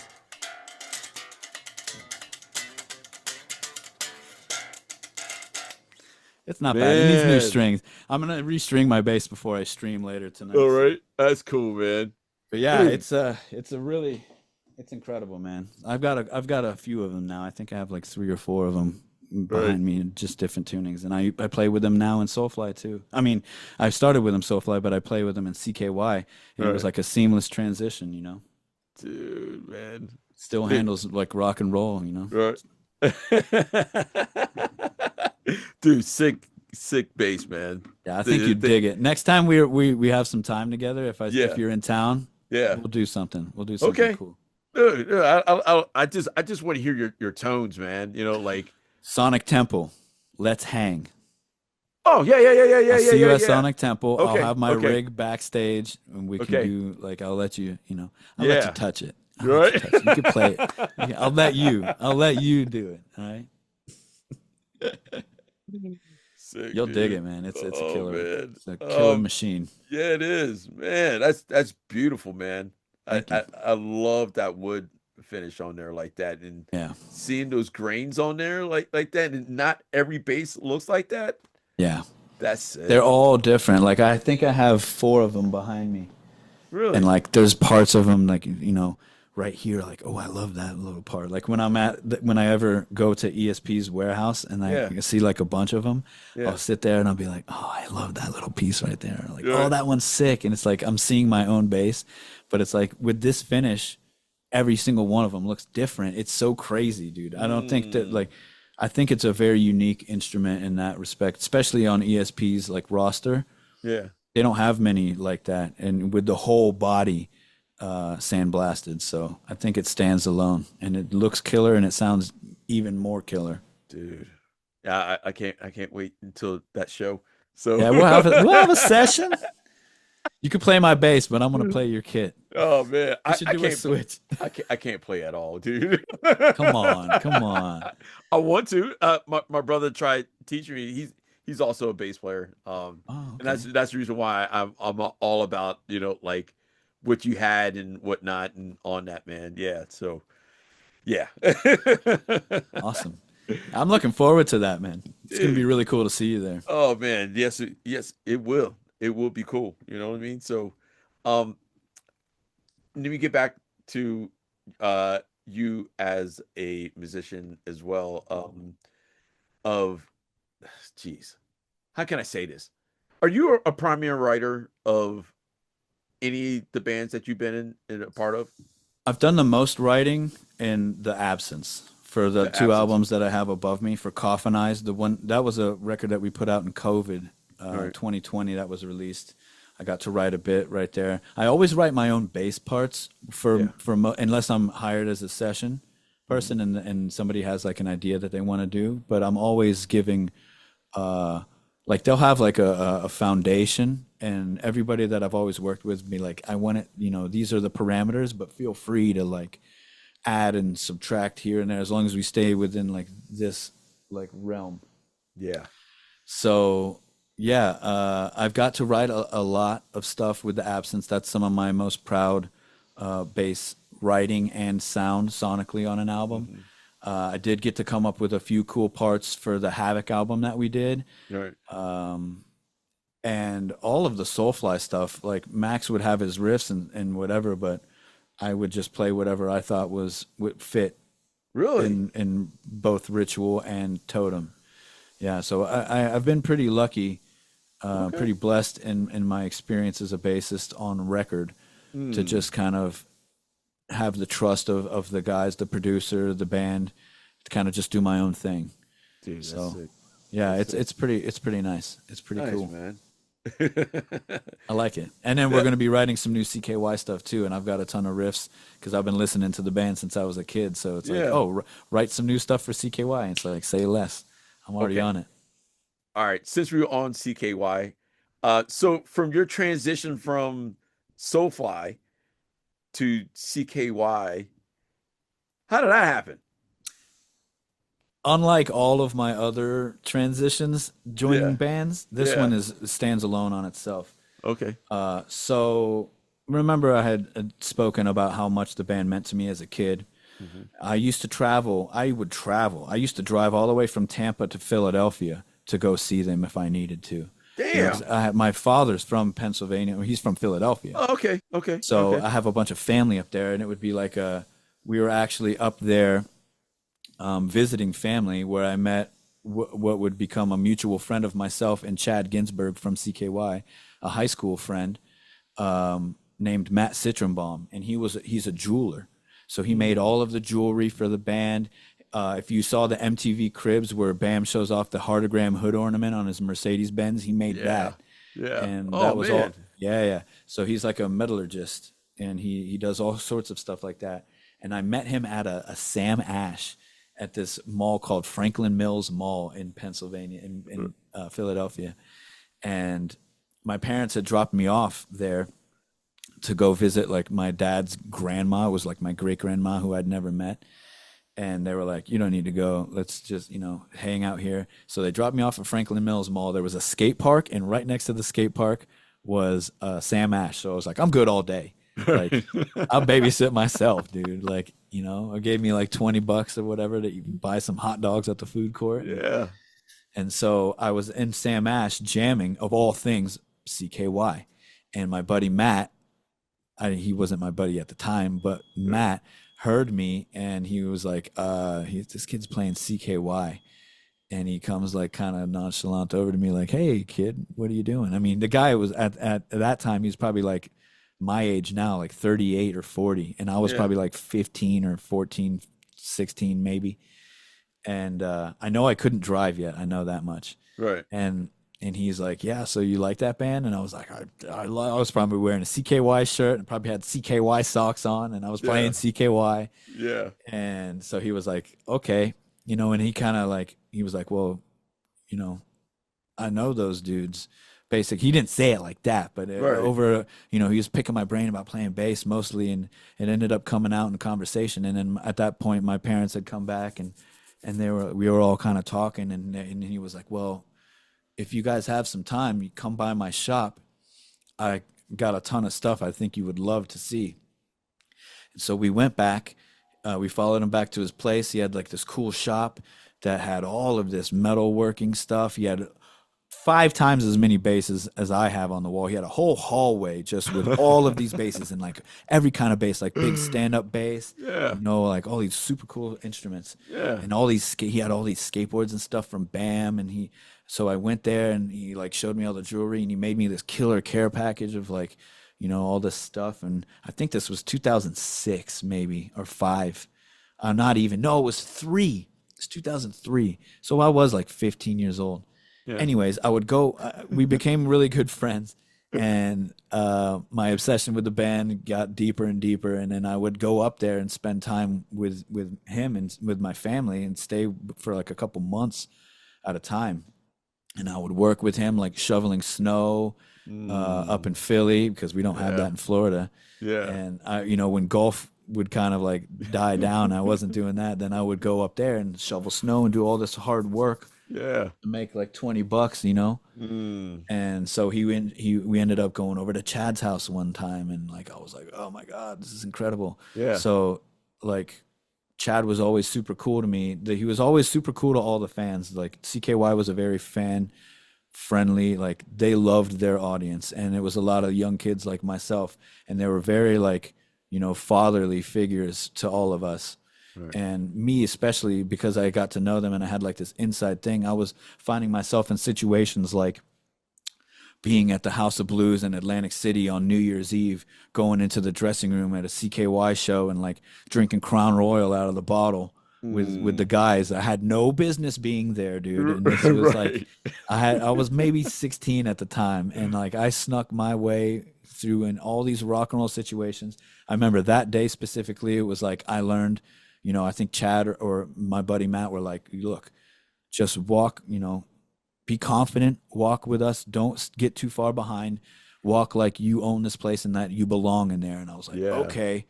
And as you know, that is in our business, it's 101, So I learned that at a very young age and found myself in all these situations. So my passion for the band grew deeper, and also subsequently my passion for music. I was like hanging out with a band that was on tour. I was going kind of like on tour with them, and I saw them in Jersey, or I saw them in Philly, or the first time I ever went to California out here, I flew out here with a friend because I was so obsessed with the band. Wow. After I had met them, a buddy of mine, his mother was like a travel agent, and I was like, CKY is playing in California, and my buddy's like, if you could get us into CKY for free in California, my mom will book the flights. And he did. And it was I saw him at school on a Monday, and by Friday we were skipping school on a flight to California to see CKY play at the Roxy on Sunset Boulevard. And I didn't have any plans. Like, he booked all the flights and everything, and I was just like, Jesus, I hope they remember me. Because I had just come back from seeing all of them in Pennsylvania. Yeah. Sure enough, me and two of my buddies, the one that I flew with, another one that we met out there, walking up to the Roxy, and I see their tour manager, and he's like, "What are you doing here?" Keep in mind, I'm 16. You know what I'm saying? I don't have the beard. I don't have none of this stuff going on. Right. And he's like, he recognized me, and he was like, "Weren't you just in Philly?" And I was like, "Yeah, but I told him a whole story," and he was like, "So what are you doing? You guys want to come to the show?" And I was like, "Of course, that's why we're here. We flew here to see the show." And he was like, "Well, do you have tickets?" And I was like, "No." And I had like, maybe the three of us probably had $100 for the weekend to survive, And he was just like, "Yep, got you. All access credentials." First time I ever got an all access pass. They walked in, said hi to the guys. We had a great time, like watching CKY on the Sunset Strip at the Roxy, right next to the Rainbow Room and everything. Long story, but those guys were pivotal in my growth as a musician, my yearning to become a musician. You know what I'm saying? If it wasn't for them, I would have been like an architect or cutting grass somewhere. I don't know. And so flash forward to last year, I had been in touch with Chad this whole time. Anytime, through the Havok thing, anytime I was in a press release of some kind, like on the PRP or,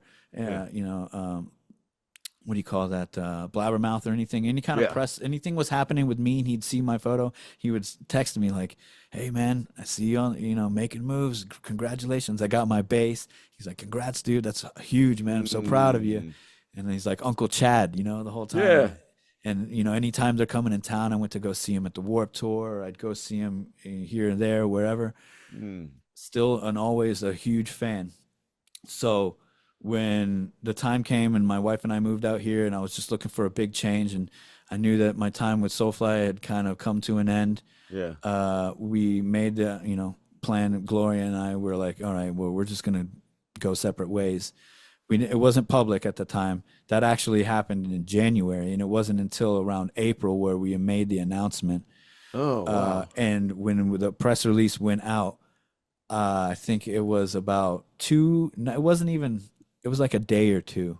Chad saw the news and immediately slid into my DMs on Instagram and was like, "Yo, I saw that you're not playing in Soulfly anymore. What are you doing? Because we need a bass player." And I was like, wow. Are you kidding me?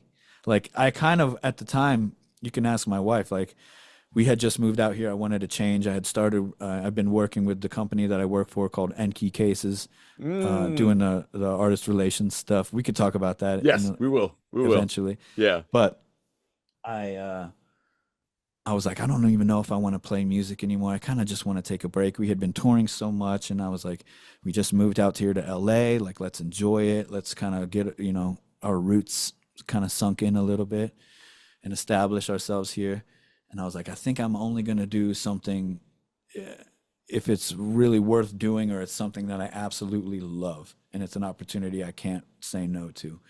And so Chad hits me up and he asks if I want to play bass in CKY, and the 16-year-old in me all the way to the 38-year-old me was like, yes, all at once. Right. Yeah, you know? yeah. Oh man. So yeah, it was like, okay, that checks off all the boxes. Like, Right. yep, something I want to do. Yep, something that I've always dreamed of. Yep, something that makes sense. And it's like they don't tour that often. Everything we do in CKY is kind of like a more selective, and it's really cool like that. Like we're playing Sonic Temple, you know, with you guys. We'll do like a little bit of a run around that. We're about to go to Australia on Monday, and do some stuff. So it's like a little, you know, a lot less touring, but potent stuff. And that kind of falls in line with me because I'm getting a little bit older and nobody has time to go on tour for 8 weeks. Yeah. You know, anymore. That's that's a young man's game. And It is. It those is. days are behind me. I know you know. So yeah, that's how it happened, and I couldn't be happier because, you know, the guys, you know, Jess and Chad, they were there from the beginning of all this, and they've seen me since I was a little kid too. So they got like hella respect, the mutual respect, at least, you know. I don't. It's not like a hired gun vibe. It's like a team member. You know, which is really killer because I've got all these tools, I've got all this knowledge, all these connections, and they put me to work, dude. They put me to work. You know, I'm doing a lot of publications. I'm doing merch designs and stuff like that, booking shows, just like boots on the ground, but like it's fun, dude. I love it. And it's for the band that started it all for me, dude. So playing these songs is like an out-of-body experience every day. So speaking of these songs that made you have goosebumps every time listening to them, what are like your 2 favorite songs to play live with them? For CKY? Yeah. That's a super easy one. Yeah.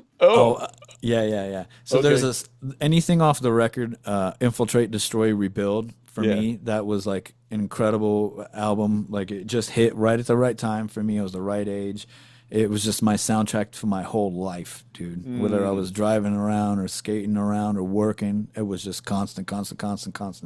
I just tortured my parents with that record. Like, straight up.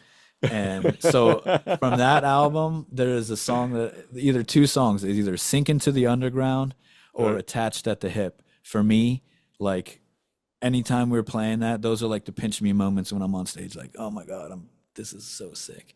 And then the other one would be, of course, 96 Quite Bitter Beings. Yes. Yeah. Like, how many times I heard that song in my life, and the first time going on stage and playing it with them at Warped Tour was like I left my body. How was that, man? Like For us, it was incredible.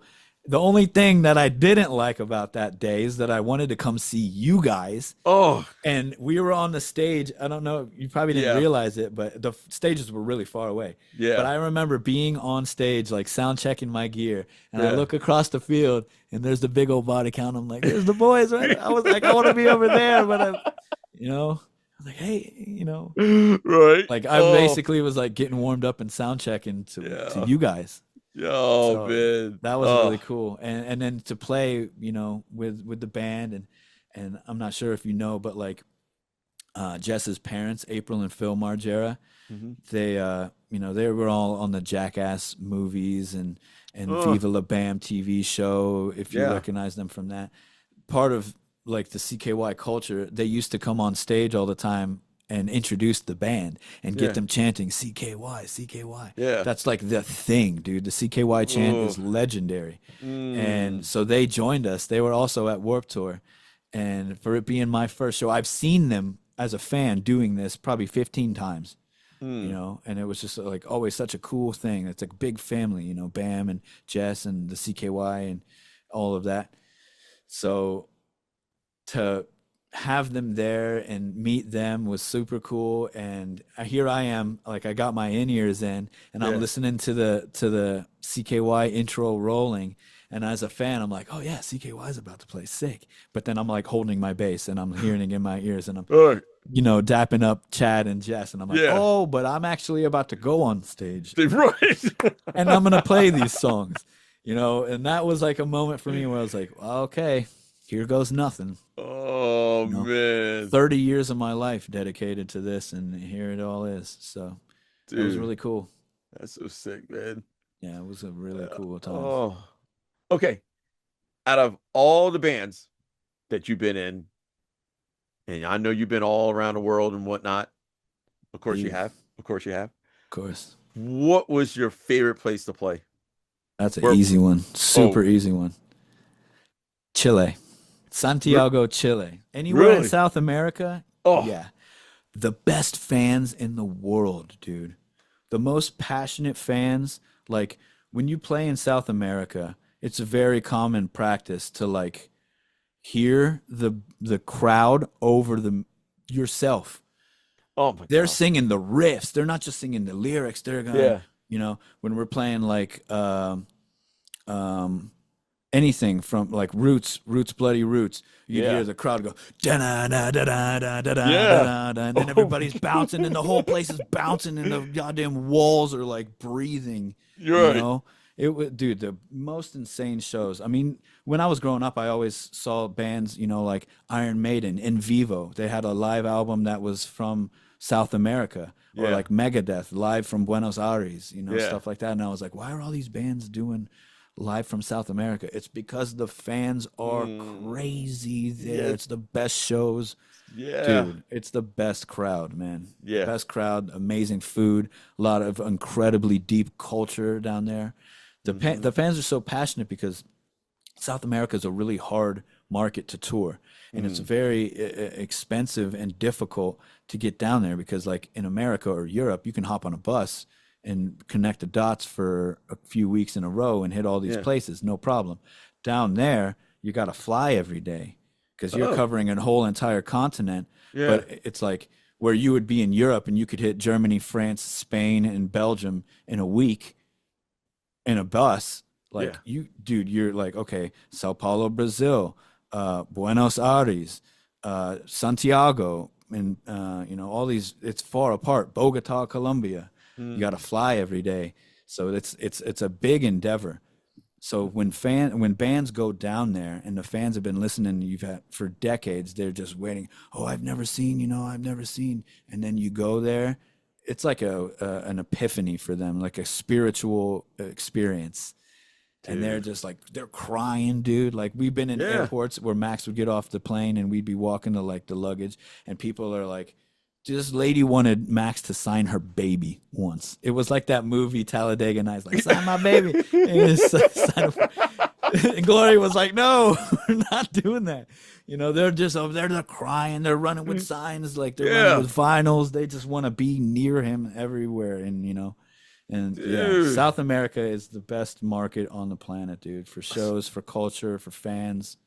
That's an easy one for me. I've been saying that for years. For Body Count to go do that. Gotta do it, dude. Yeah. Well, once you go one time, the rest of your life, it's like a snowball effect. You go once, and then the next time you go back, it's a fucking avalanche. You know what I mean?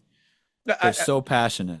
I've been there, to like South America, Brazil or whatever. Come to Brazil. Yeah. Always see that, but I've been out there with Offspring like 3 times, and every single time, of course, I'm always repping my band or whatever. I have a Body Count hat on. It's like, Body Count. I'm like, yeah. It's like, Body Count? I'm like, actually the drummer. I know a guy. Right? It's like, you guys need to come here. You need to come here. I'm like, I know, but I mean, I'm just a drummer. Come to Brazil. It's not just a comment in your Instagram feed. It's a lifestyle. Yeah, you're like, come to Brazil. Brazil. Yeah. Oh my gosh, man, dude. Yeah. Let's get into your favorite gear, like bass wise, man. Like what do you necessarily have to have? Like, here we go. This is another easy answer. Well, it starts with this guy right here. Yeah. Oh, can't go anywhere without it. That's that. Is that your favorite one? Yeah, that's it. That's the one I've done all of my recordings that I've done with, a ton of shows, all my promo. That was like the prototype. That one's seen the most battles. Oh, right. And so for those of you maybe just listening, I just reached for my ESP signature MLB4 LTD bass. That's my own signature bass. Go check it out. It's anywhere you can buy basses or online. There you go. ESPguitars.com. Yeah. As far as like sound wise, Yeah. I use a quad cortex by Neural DSP because, Yes. as you know, and when you were flying and traveling as much as we are, consistency is important. So with an amp modeler of that caliber, you can get the same exact tone whether I'm sitting right here at this desk or I'm playing a stadium with 40,000 people, you know? And so that's super important. I love the consistency. I love the flexibility of that unit. Yeah. I tour with it everywhere. So there's that. Yeah. And of course, my trusty Enki cases that carry my basses and all my gear all over the world. Can we talk about those cases? Of course we can. That's all I do all day, every day. Please, let's talk about them. Why not? Yeah, let's I'm on the clock every day. Right? What do you want to know? I want to know about these sick cases because I've been trying to get, our band with these cases and it looks durable and that's and I keep on seeing all these videos for them too and I think they look sick, man. They're incredible, for real, dude. Yeah. It's something that the industry really needed, and I've been doing this for long enough to have existed in a world without Enkis. And back in the day, we used to just have to have our guitar cases, one in each hand. Yeah. And then that's 2 checked bags, and then they get tossed around, and like you're lucky if your guitar has, without any breaks or anything, especially down in like territories like South America or Australia. When you're flying every day, it's just such a terrifying thing to have your beautiful instruments that you really can't go without. You can't play without them. So I lived in that world, and I remember we used to a lot of people used to duct tape their cases together so it's like one, and then the airlines were like, no, that's not good. You can't do that.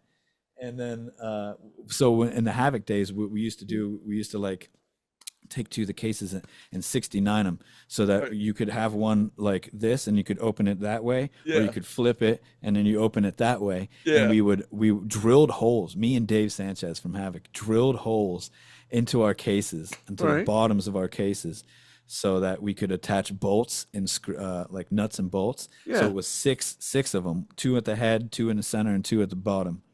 And they were bolted together.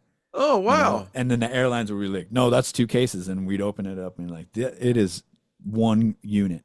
Right. And so we still would have to carry it like that, but at least it would cut down on your flight checked bags. Oh my gosh. Which was crucial, save hundreds of dollars per flight when you're flying every single day. Yeah. So in 2017, actually, my buddy, again, shout out to my dude Tony Rouser at ESP, they had partnered with this company called Enki, and I was chewing through these cases from ESP left and right because Havok was touring all these insane places like Asia and Australia and all South America where you fly every day, and they were just getting annihilated. And I was asking for like 3 or 4 bass cases, every tour, every couple months. And he was like, we can't keep doing this. I've got something for you.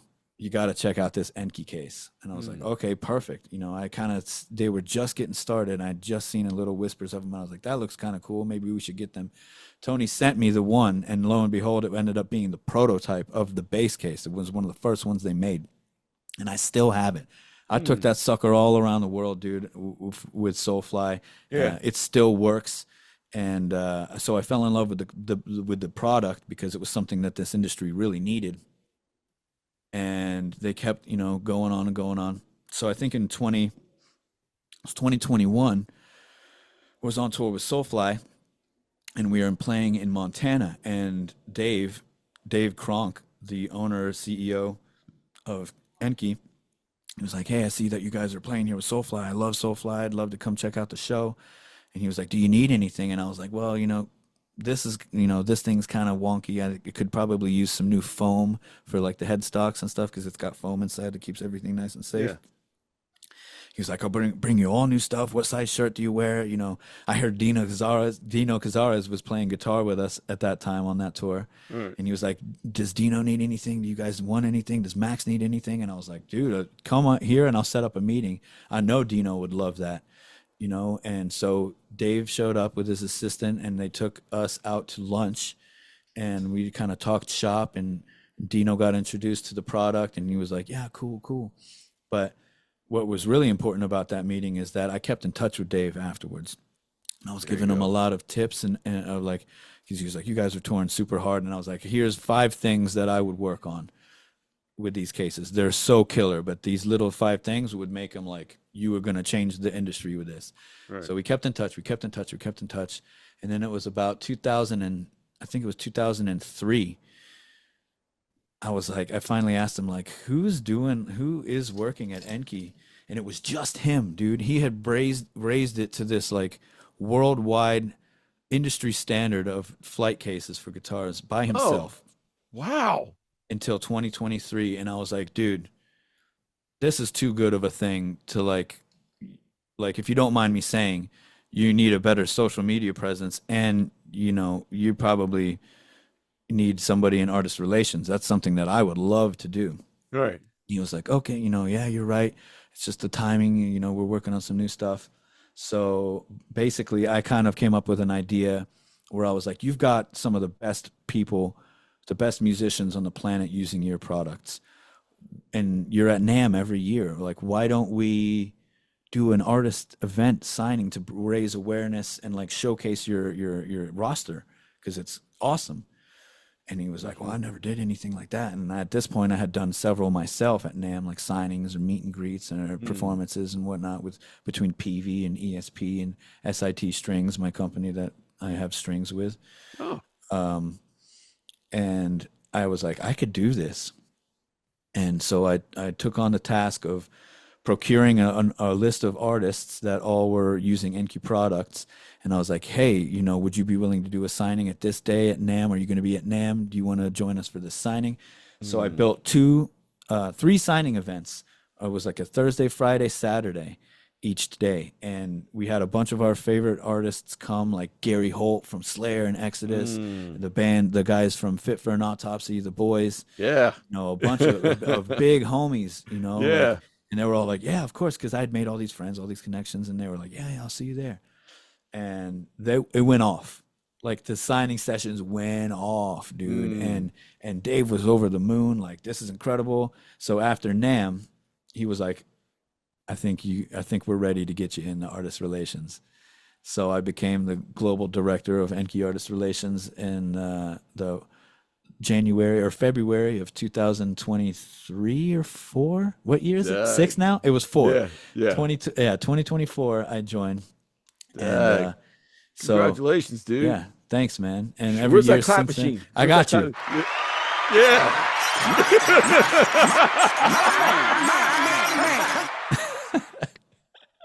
I knew you were gonna love that. See? I knew it. So yeah, it's I've been with the company now for I guess 3 years, and I do social media, or I do artist relations and like marketing and stuff, product development and artist events coordination. My wife actually does social media, content creation. She's the director of all the social media. She's who runs our campaigns. All those videos that you mentioned that you've seen, it's a tag team effort between her and I. Me signing new artists and getting them contracted as exclusive artists for Enki, procuring content from them, and then they send it over to her, and she, formulates the schedule. And our calendar is always stacked with, some of the best artists that are out there doing it, showing their love for our product. So it's been really killer. The company's grown quite a bit. Dude, that's sick, dude. No, that's it. You'll be hearing from us really soon. And we're gonna start working on drum cases soon. What? So I got you, bro. Not yet, but when it happens, I'll be calling you. Please. I know. Yeah. That's what everybody says. We need drum cases. Yeah. Yeah. That was the other thing. I got you, bro. Yeah. Okay, okay. All right, all right. We'll, s- We'll talk We'll later. talk. Yeah, yeah, yeah. Yeah. Offline. It's a secret. Oh man. Uh, I know you've been in the music business for a long time. Um, so you also do session work as well. Yeah. But what are you working on now? I've been working with this band from France called Igor, and they're so crazy, dude. Like, you need to check it out. I'm gonna send you some stuff. Okay. It's a metal blade band. They just recently, well, I guess we've done 3 albums now on Metal Blade, but I've known them for a long time, and I met them just like every other story. I was on tour this time with Soulfly, All right. and we played a festival with this band called Igor, and it was like in the middle of like right on the beach somewhere in like France or Italy, and it was like us and Emure and Igor and Perturbator, the DJ guy. It was Yeah. just really Yeah. like those European festivals that Yeah. just put all kind of bands together. Yeah. So Soulfly had just played, and we were kind of like loading up the trailer, and I was like getting out of my stage clothes, and I heard this madness happening on the stage, and I was like, "What is this?" It sounded like a circus that was like falling down a mountain. I don't know what else to say. Like, it was like the music is so unique and so insane. Yeah. I had to go check it out. So I went with my tech, and we were standing on the side of the stage, and it's just a DJ, my buddy Gautier. He's like the boss of everything. He makes all the music. He's up there on a DJ booth, kind of commanding everything. There's a live drummer and 2 vocalists. Oh. One man, like a gentleman doing like clean singing and insane screams, and then a woman also like singing clean. And there's just, dude, I'd never seen anything like it, and I was in love immediately. I was Right. like, I their tour manager, who is now married to Gautier. Her name, I don't know if I should even say it, Right. but anyways, Yeah. they were. I saw her, and I was like, "Wait, where are you guys from?" And she was like, "They're from France. I'm from Italy, but they're from France. We're from France." And I was like, "This is insane. Like, do you think I could meet the guys when they're done?" This is while they were performing. Yeah. Absolutely. So like they get off stage, and I'm like smiling ear to ear, and I'm like, Right. great set. Yeah, like, oh, incredible. Yeah. Like, Yeah. just blew my mind. I'll see you later. So Right. we're like back at the dressing room area, and their dressing room was like right near ours. And the tour manager comes over, and she's like, "Hey, the guys would like to give you some merch and stuff. You guys want to come over and have some beers or whatever?" So we're rolling some joints, and we're just sipping some beers, and we're just getting to know each other. And I was like, "This band is fucking awesome." They gave us some shirts, some hoodies. Right. I was like, sick. So a week or so goes by, and we see them at another festival called Metal Days Festival in Slovenia.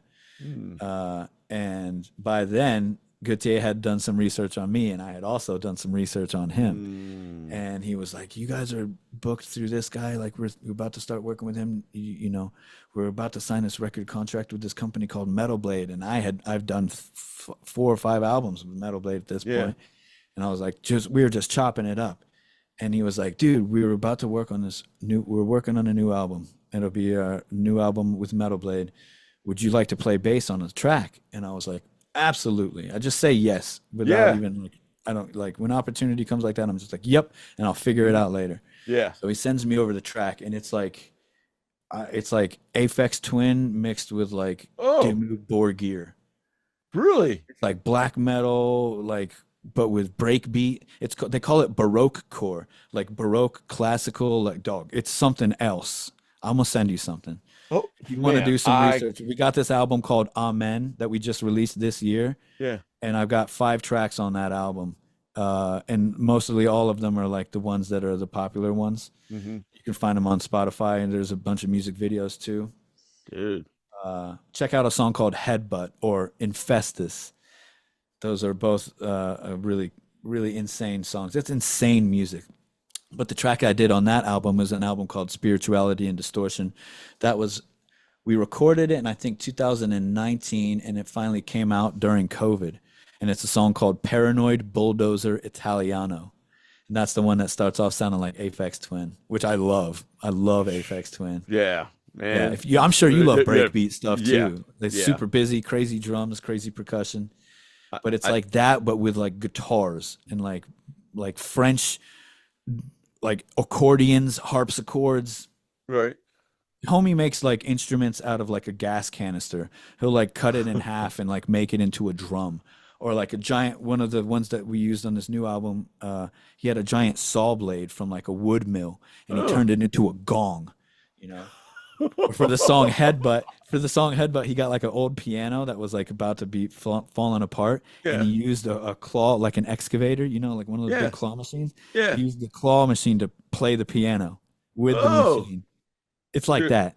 I It's in the just I, video. I just found the song. Yeah, Right, Headbutt. It's headbutt. super Yeah, crazy. The last beautiful. note of the song is him playing the piano with a fucking excavator. Okay. So it's like Damn. that. And of course, obviously, I fell in love because I've never seen anything like that. It goes all the way back to the CKY thing where it's like, I had never Right. heard anything like that. I like music that doesn't sound like other music. You know what I'm saying? Yeah. And both, like, Igor is completely that. So I've been working with Gautier ever since. Yeah, we met in 2018. Did a song on spirituality and distortion. He hired me to play bass on a project called Aldebert. There's like a French dude who makes metal music for kids, Hmm. and it was a project of songs called La Princesse. But Hmm. it's like it starts off like it's kind of like a nursery rhyme that turns into like a black metal riff, and then it goes back to the nursery rhyme, and then it's like a death metal riff.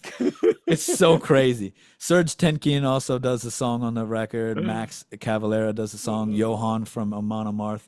So we got all Really? these killers together to make this super cool project. I got it somewhere around here. Dude, I'm seeing that the Scotty Ian. Scott Ian does a song on the new Yeah. album. Yeah, called Mustard Mucus. Yeah. Yeah, Wow. yeah, it's a Okay. cool project, dude. It's Dude, it's so I gotta listen to this, man. it was my favorite band before I was even asked like to record on it, and now it's like I will say Amen is my Yeah. favorite record that I've ever recorded on ever. Bass sound wise, the tonalities, musically, like the whole image of it. Like Igor Hmm. is my favorite like band now, and CKY is my favorite band Yeah. growing up, and I Yeah. literally get to play in both of my favorite bands, and Dude. they sound completely different. It's like it's a dream come true. I love Gautier and everybody in the Igor camp. I love the Metal Blade family too. I've Yeah. known all of those guys forever. Hmm. And then the CKY camp too. It's like it keeps me busy, but it's all really cool stuff. Hmm. And then on top of that, I do the Enki thing. So Dude. yeah, Dude, you're busy. gotta stay busy, dude. It's like we said in the beginning. You know, have music keep you busy, but always have something in the back too. Yeah. You know? Have to. As we Have learned to. in COVID, you know, when the whole world shut down, I thought I had all my bases covered, but all my bases were live music. So when you're not playing concerts, I was like, what the hell am I supposed to do now? Yeah, I know. Would that be your advice for like beginning musicians if they For want to beginning get musicians, yeah, for most certainly, dude. yeah. Most certainly, especially nowadays, dude. Like with Uber being a thing and like Uber Eats and stuff like that, like get a job that you can kind of we're so blessed, dude, in this modern era to have Hmm. freedom, you Yeah. know? And guys like us, we're older. Back in the day, it was really hard to like even find a job, much less find a job that you could leave and come back to. Yeah. So, but Oh, nowadays, like man. you can make your own hours and do. There's so many different things you can do from your phone, Hmm. and yeah, just definitely like as an up and comer, you know, focus on the music, but make sure the bills are paid too. Yeah. It's never been easier, kids. Get out there Right. and get to work. All right. I like to do this on all the shows that I've been doing recently. But I have a question for you. Um, let's switch things up. All right. Did you have any questions for me? Yeah, of Oh boy. course, Oh boy. obviously. Well, I don't know. I mean, I don't know what everybody else asks, but like we've been Right. talking about how I got into all this, and you Right. touched it like the beginning, but like dude, body count, man. That's so crazy. Like, how did that happen? You got that call, and that's just you've been doing it forever now. I feel like Yeah, I shit. We was. met 10 years ago, so Yeah, and it was before then. yeah. So I was. I got into the band in 2009. I was a official member of them in Crazy. 2009. So, before that, of course, working in that Guitar Center, and I was in this other band, that was in LA, and I guess it was a place called or Lancashire, I love uh, that area. yeah, um, called a place called Amp Rehearsal, right? I think I just And was there actually yeah, recently. yeah, I'm sure it's still there, um, but everybody used to rehearse there. Everyone did. But it was for like a certain time or whatever. And I guess the one of the guys that used to work out front, called me up and told me. And at that time, I just started getting into drum teching, right? So I'm drum teching for uh, do you remember the Rhythmics? Of course. Yeah. Hell yeah. So the partner, um, oh my guys, I'm brain farting right now. So We're old enough to get away with a brain right. fart every once in a while.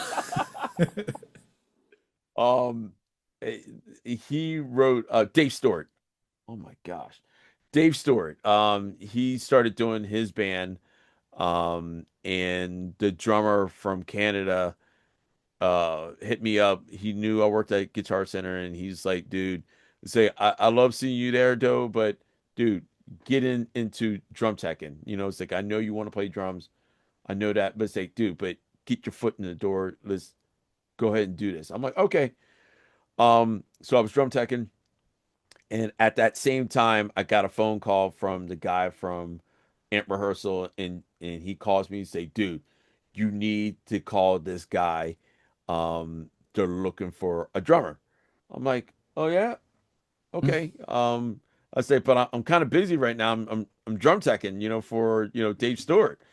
And he's like, oh, we got tryouts here. It's like, would you like to come out and do it? He wouldn't tell me who it was for. Not until I Sneaky. got, yeah, not until I got there. And he's like, oh, I can tell you it's in rock, it's in the metal, it's in the punk. I'm like, okay. And I sit in there, and I didn't know who any of them were. And to come to find out, it's my bass player Vince and Ernie C from Body Count, and I didn't know that. So we Mm. started going through, some songs. And I say, I only know the first album. They say, did you guys put any newer stuff? It's like, oh yeah, we just, put out some stuff. It's like, oh yeah, I just saw you on David Letterman, and I didn't know you guys were still doing music. I didn't know. And I Yeah, didn't, there was like a long hiatus, I think, right? Wasn't yeah. there? But because of course, a couple members died. The original drummer died. I didn't know that. And then he got this other drummer that was in there. And then, yeah, I did the audition, whatever. Went back to the technical thing. I got called back again. He said, God, you need to come back again and do a second audition. I'm like, okay. Nice. Good sign. And, and sure enough, uh, he finally told me, it's like, this is for, Ice-T's band. I was like, Ice-T's old band, Body Count. He's like, yeah, it is. It is for, That's it so is sick. for, yeah. So I was like, hey, hell yeah, I'm all about it, man. Let's do it. It's like, and then my first show was at a Warp Tour No way. show. Yeah, for a 50th anniversary show. I was nervous as you know Oh what, because shit. that was my first, like big opportunity band like that, so I've been in it ever since, and then it took a hiatus after that, after 2009, and didn't come back into 2014.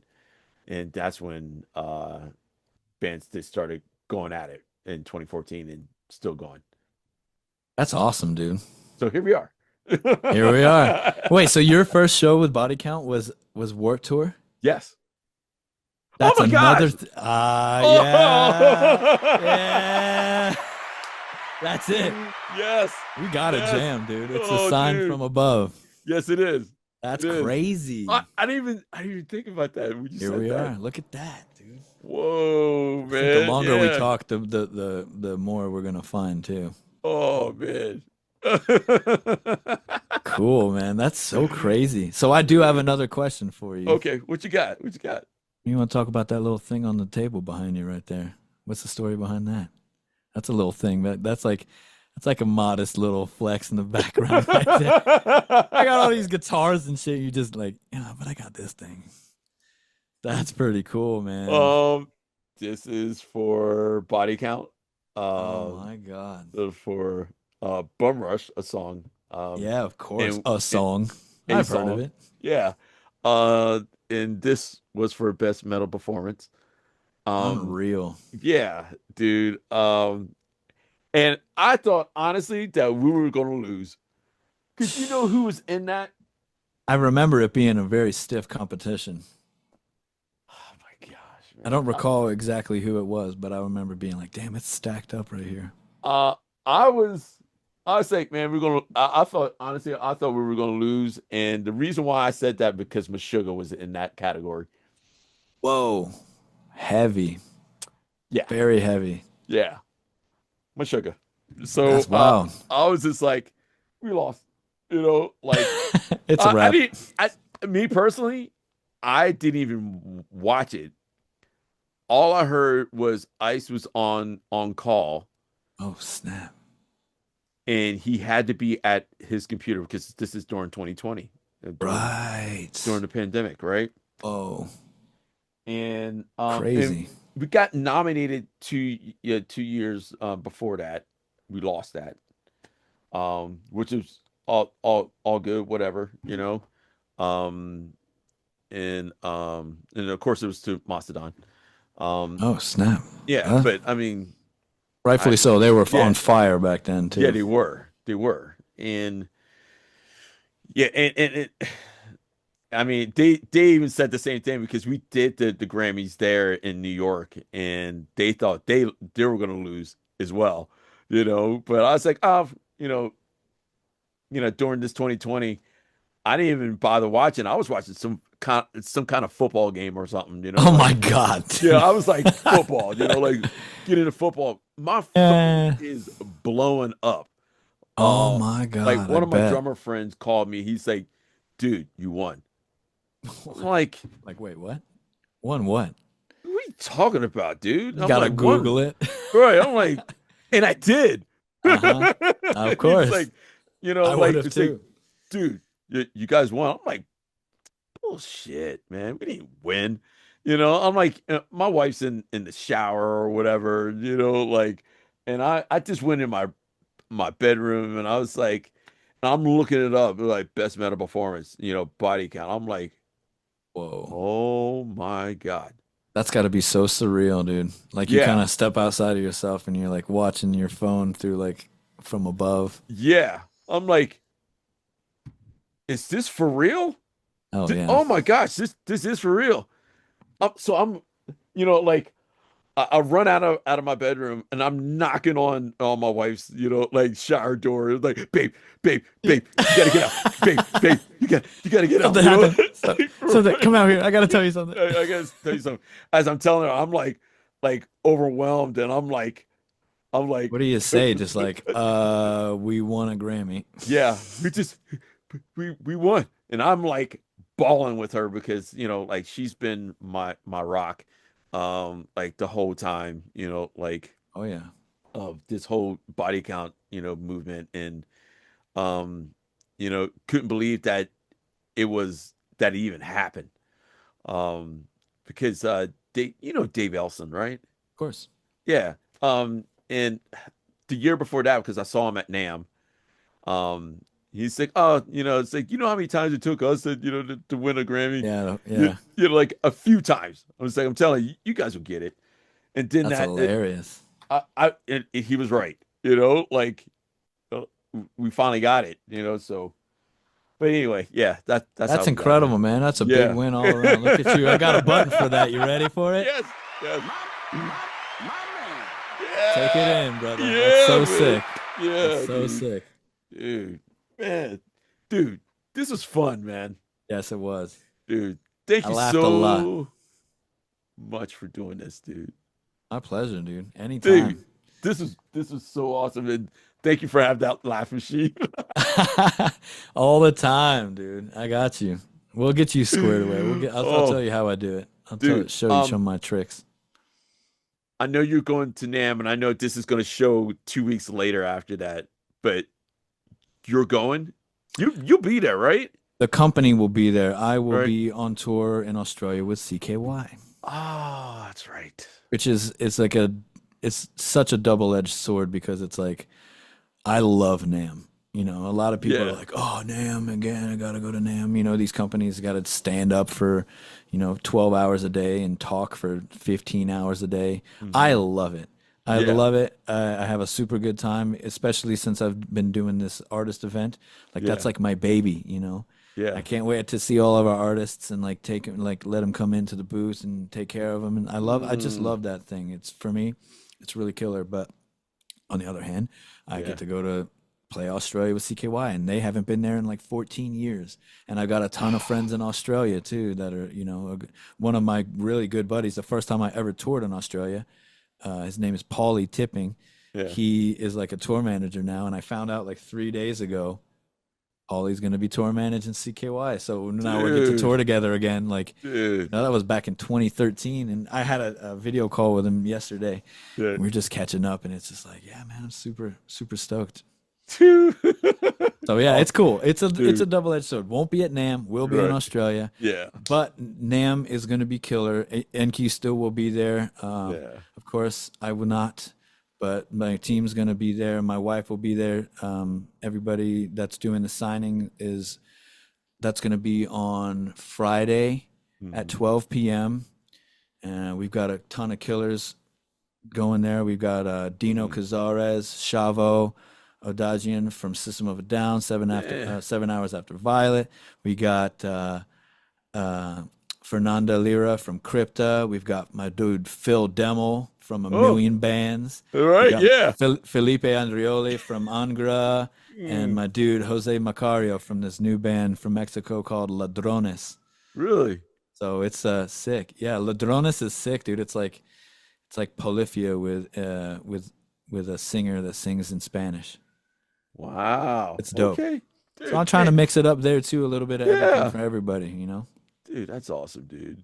So that'll be at 12 p.m. at our booth. It's booth 5230 in Hall D, Hall D. I guess. Dude. Yeah, Dude. it'll be really cool. I wish I could be there, and I will be there every year from now on, but this just so happened that they were lining up the exact same week. It's like an eclipse, Yeah. Thanks. Great. Man. Oh, man. Thank you, Mike, man. Dude, Yeah. thank you for coming on the show. Man. Thanks for I- having me, dude. It oh, was a great time. Dude, great time. I knew it was gonna be a long one. I was like, Right? we're gonna get the juices flowing, and it's You're like, Got it it. should be like an hour and a half. I was like, Right. no, I got too No. many stories. Yeah. We got a lot of stories in this. Dude, Yeah. thank you so much. Thank you, dude. Yeah, it's my pleasure. Good chemistry. Your Yeah. questions were great. Everything's been awesome. I'm a big fan of the podcast, and I'm a big fan of yours. So, Dude, thank you Yeah. so much, dude. my pleasure. Everybody, Mike Leon. One for the road, yeah. That's right. Yeah. Special guest featuring the laugh track. Right, yeah. Take it easy, Mike. Awesome, All right, brother. man. See All right, ya. cool. Hey, did you know that we have a website, Talk Music Podcast with Will Dorsey Jr.? We got all kinds of stuff on there, man. Check it out. Got some cool swag on there, like a sweatshirt or a hoodie or a coffee mug. Man, if you can just go in there and just check it out and see what you think, man, it would help me out, But yeah, check out the gear. Hope you like it and support Talk Music Podcast with Will Dorsey Jr. Thanks. Hey, what's up, y'all? This is Will Dorsey Jr. of Talk Music Podcast. If you like what you see, please hit that subscribe button. That little red button on there, just hit it. That will help me out tremendously. If you can also, subscribe to our YouTube channel, that will also help me. And if you wanted to download our podcast on Apple or Google or Amazon or even Spotify, you can check us out on there. Hope you guys enjoy the show. Today's episode is brought to you by our sponsor, eRecord Studio, the new way musicians rehearse, record, and share their e-record sessions on social media. Visit ERS on erecordstudio.com. Download this amazing app on Google and Apple Apps stores. Visit us on www.talkmusicpodcast.com. Subscribe to our YouTube channel. Download our podcast on Apple, Google, Amazon, and Spotify.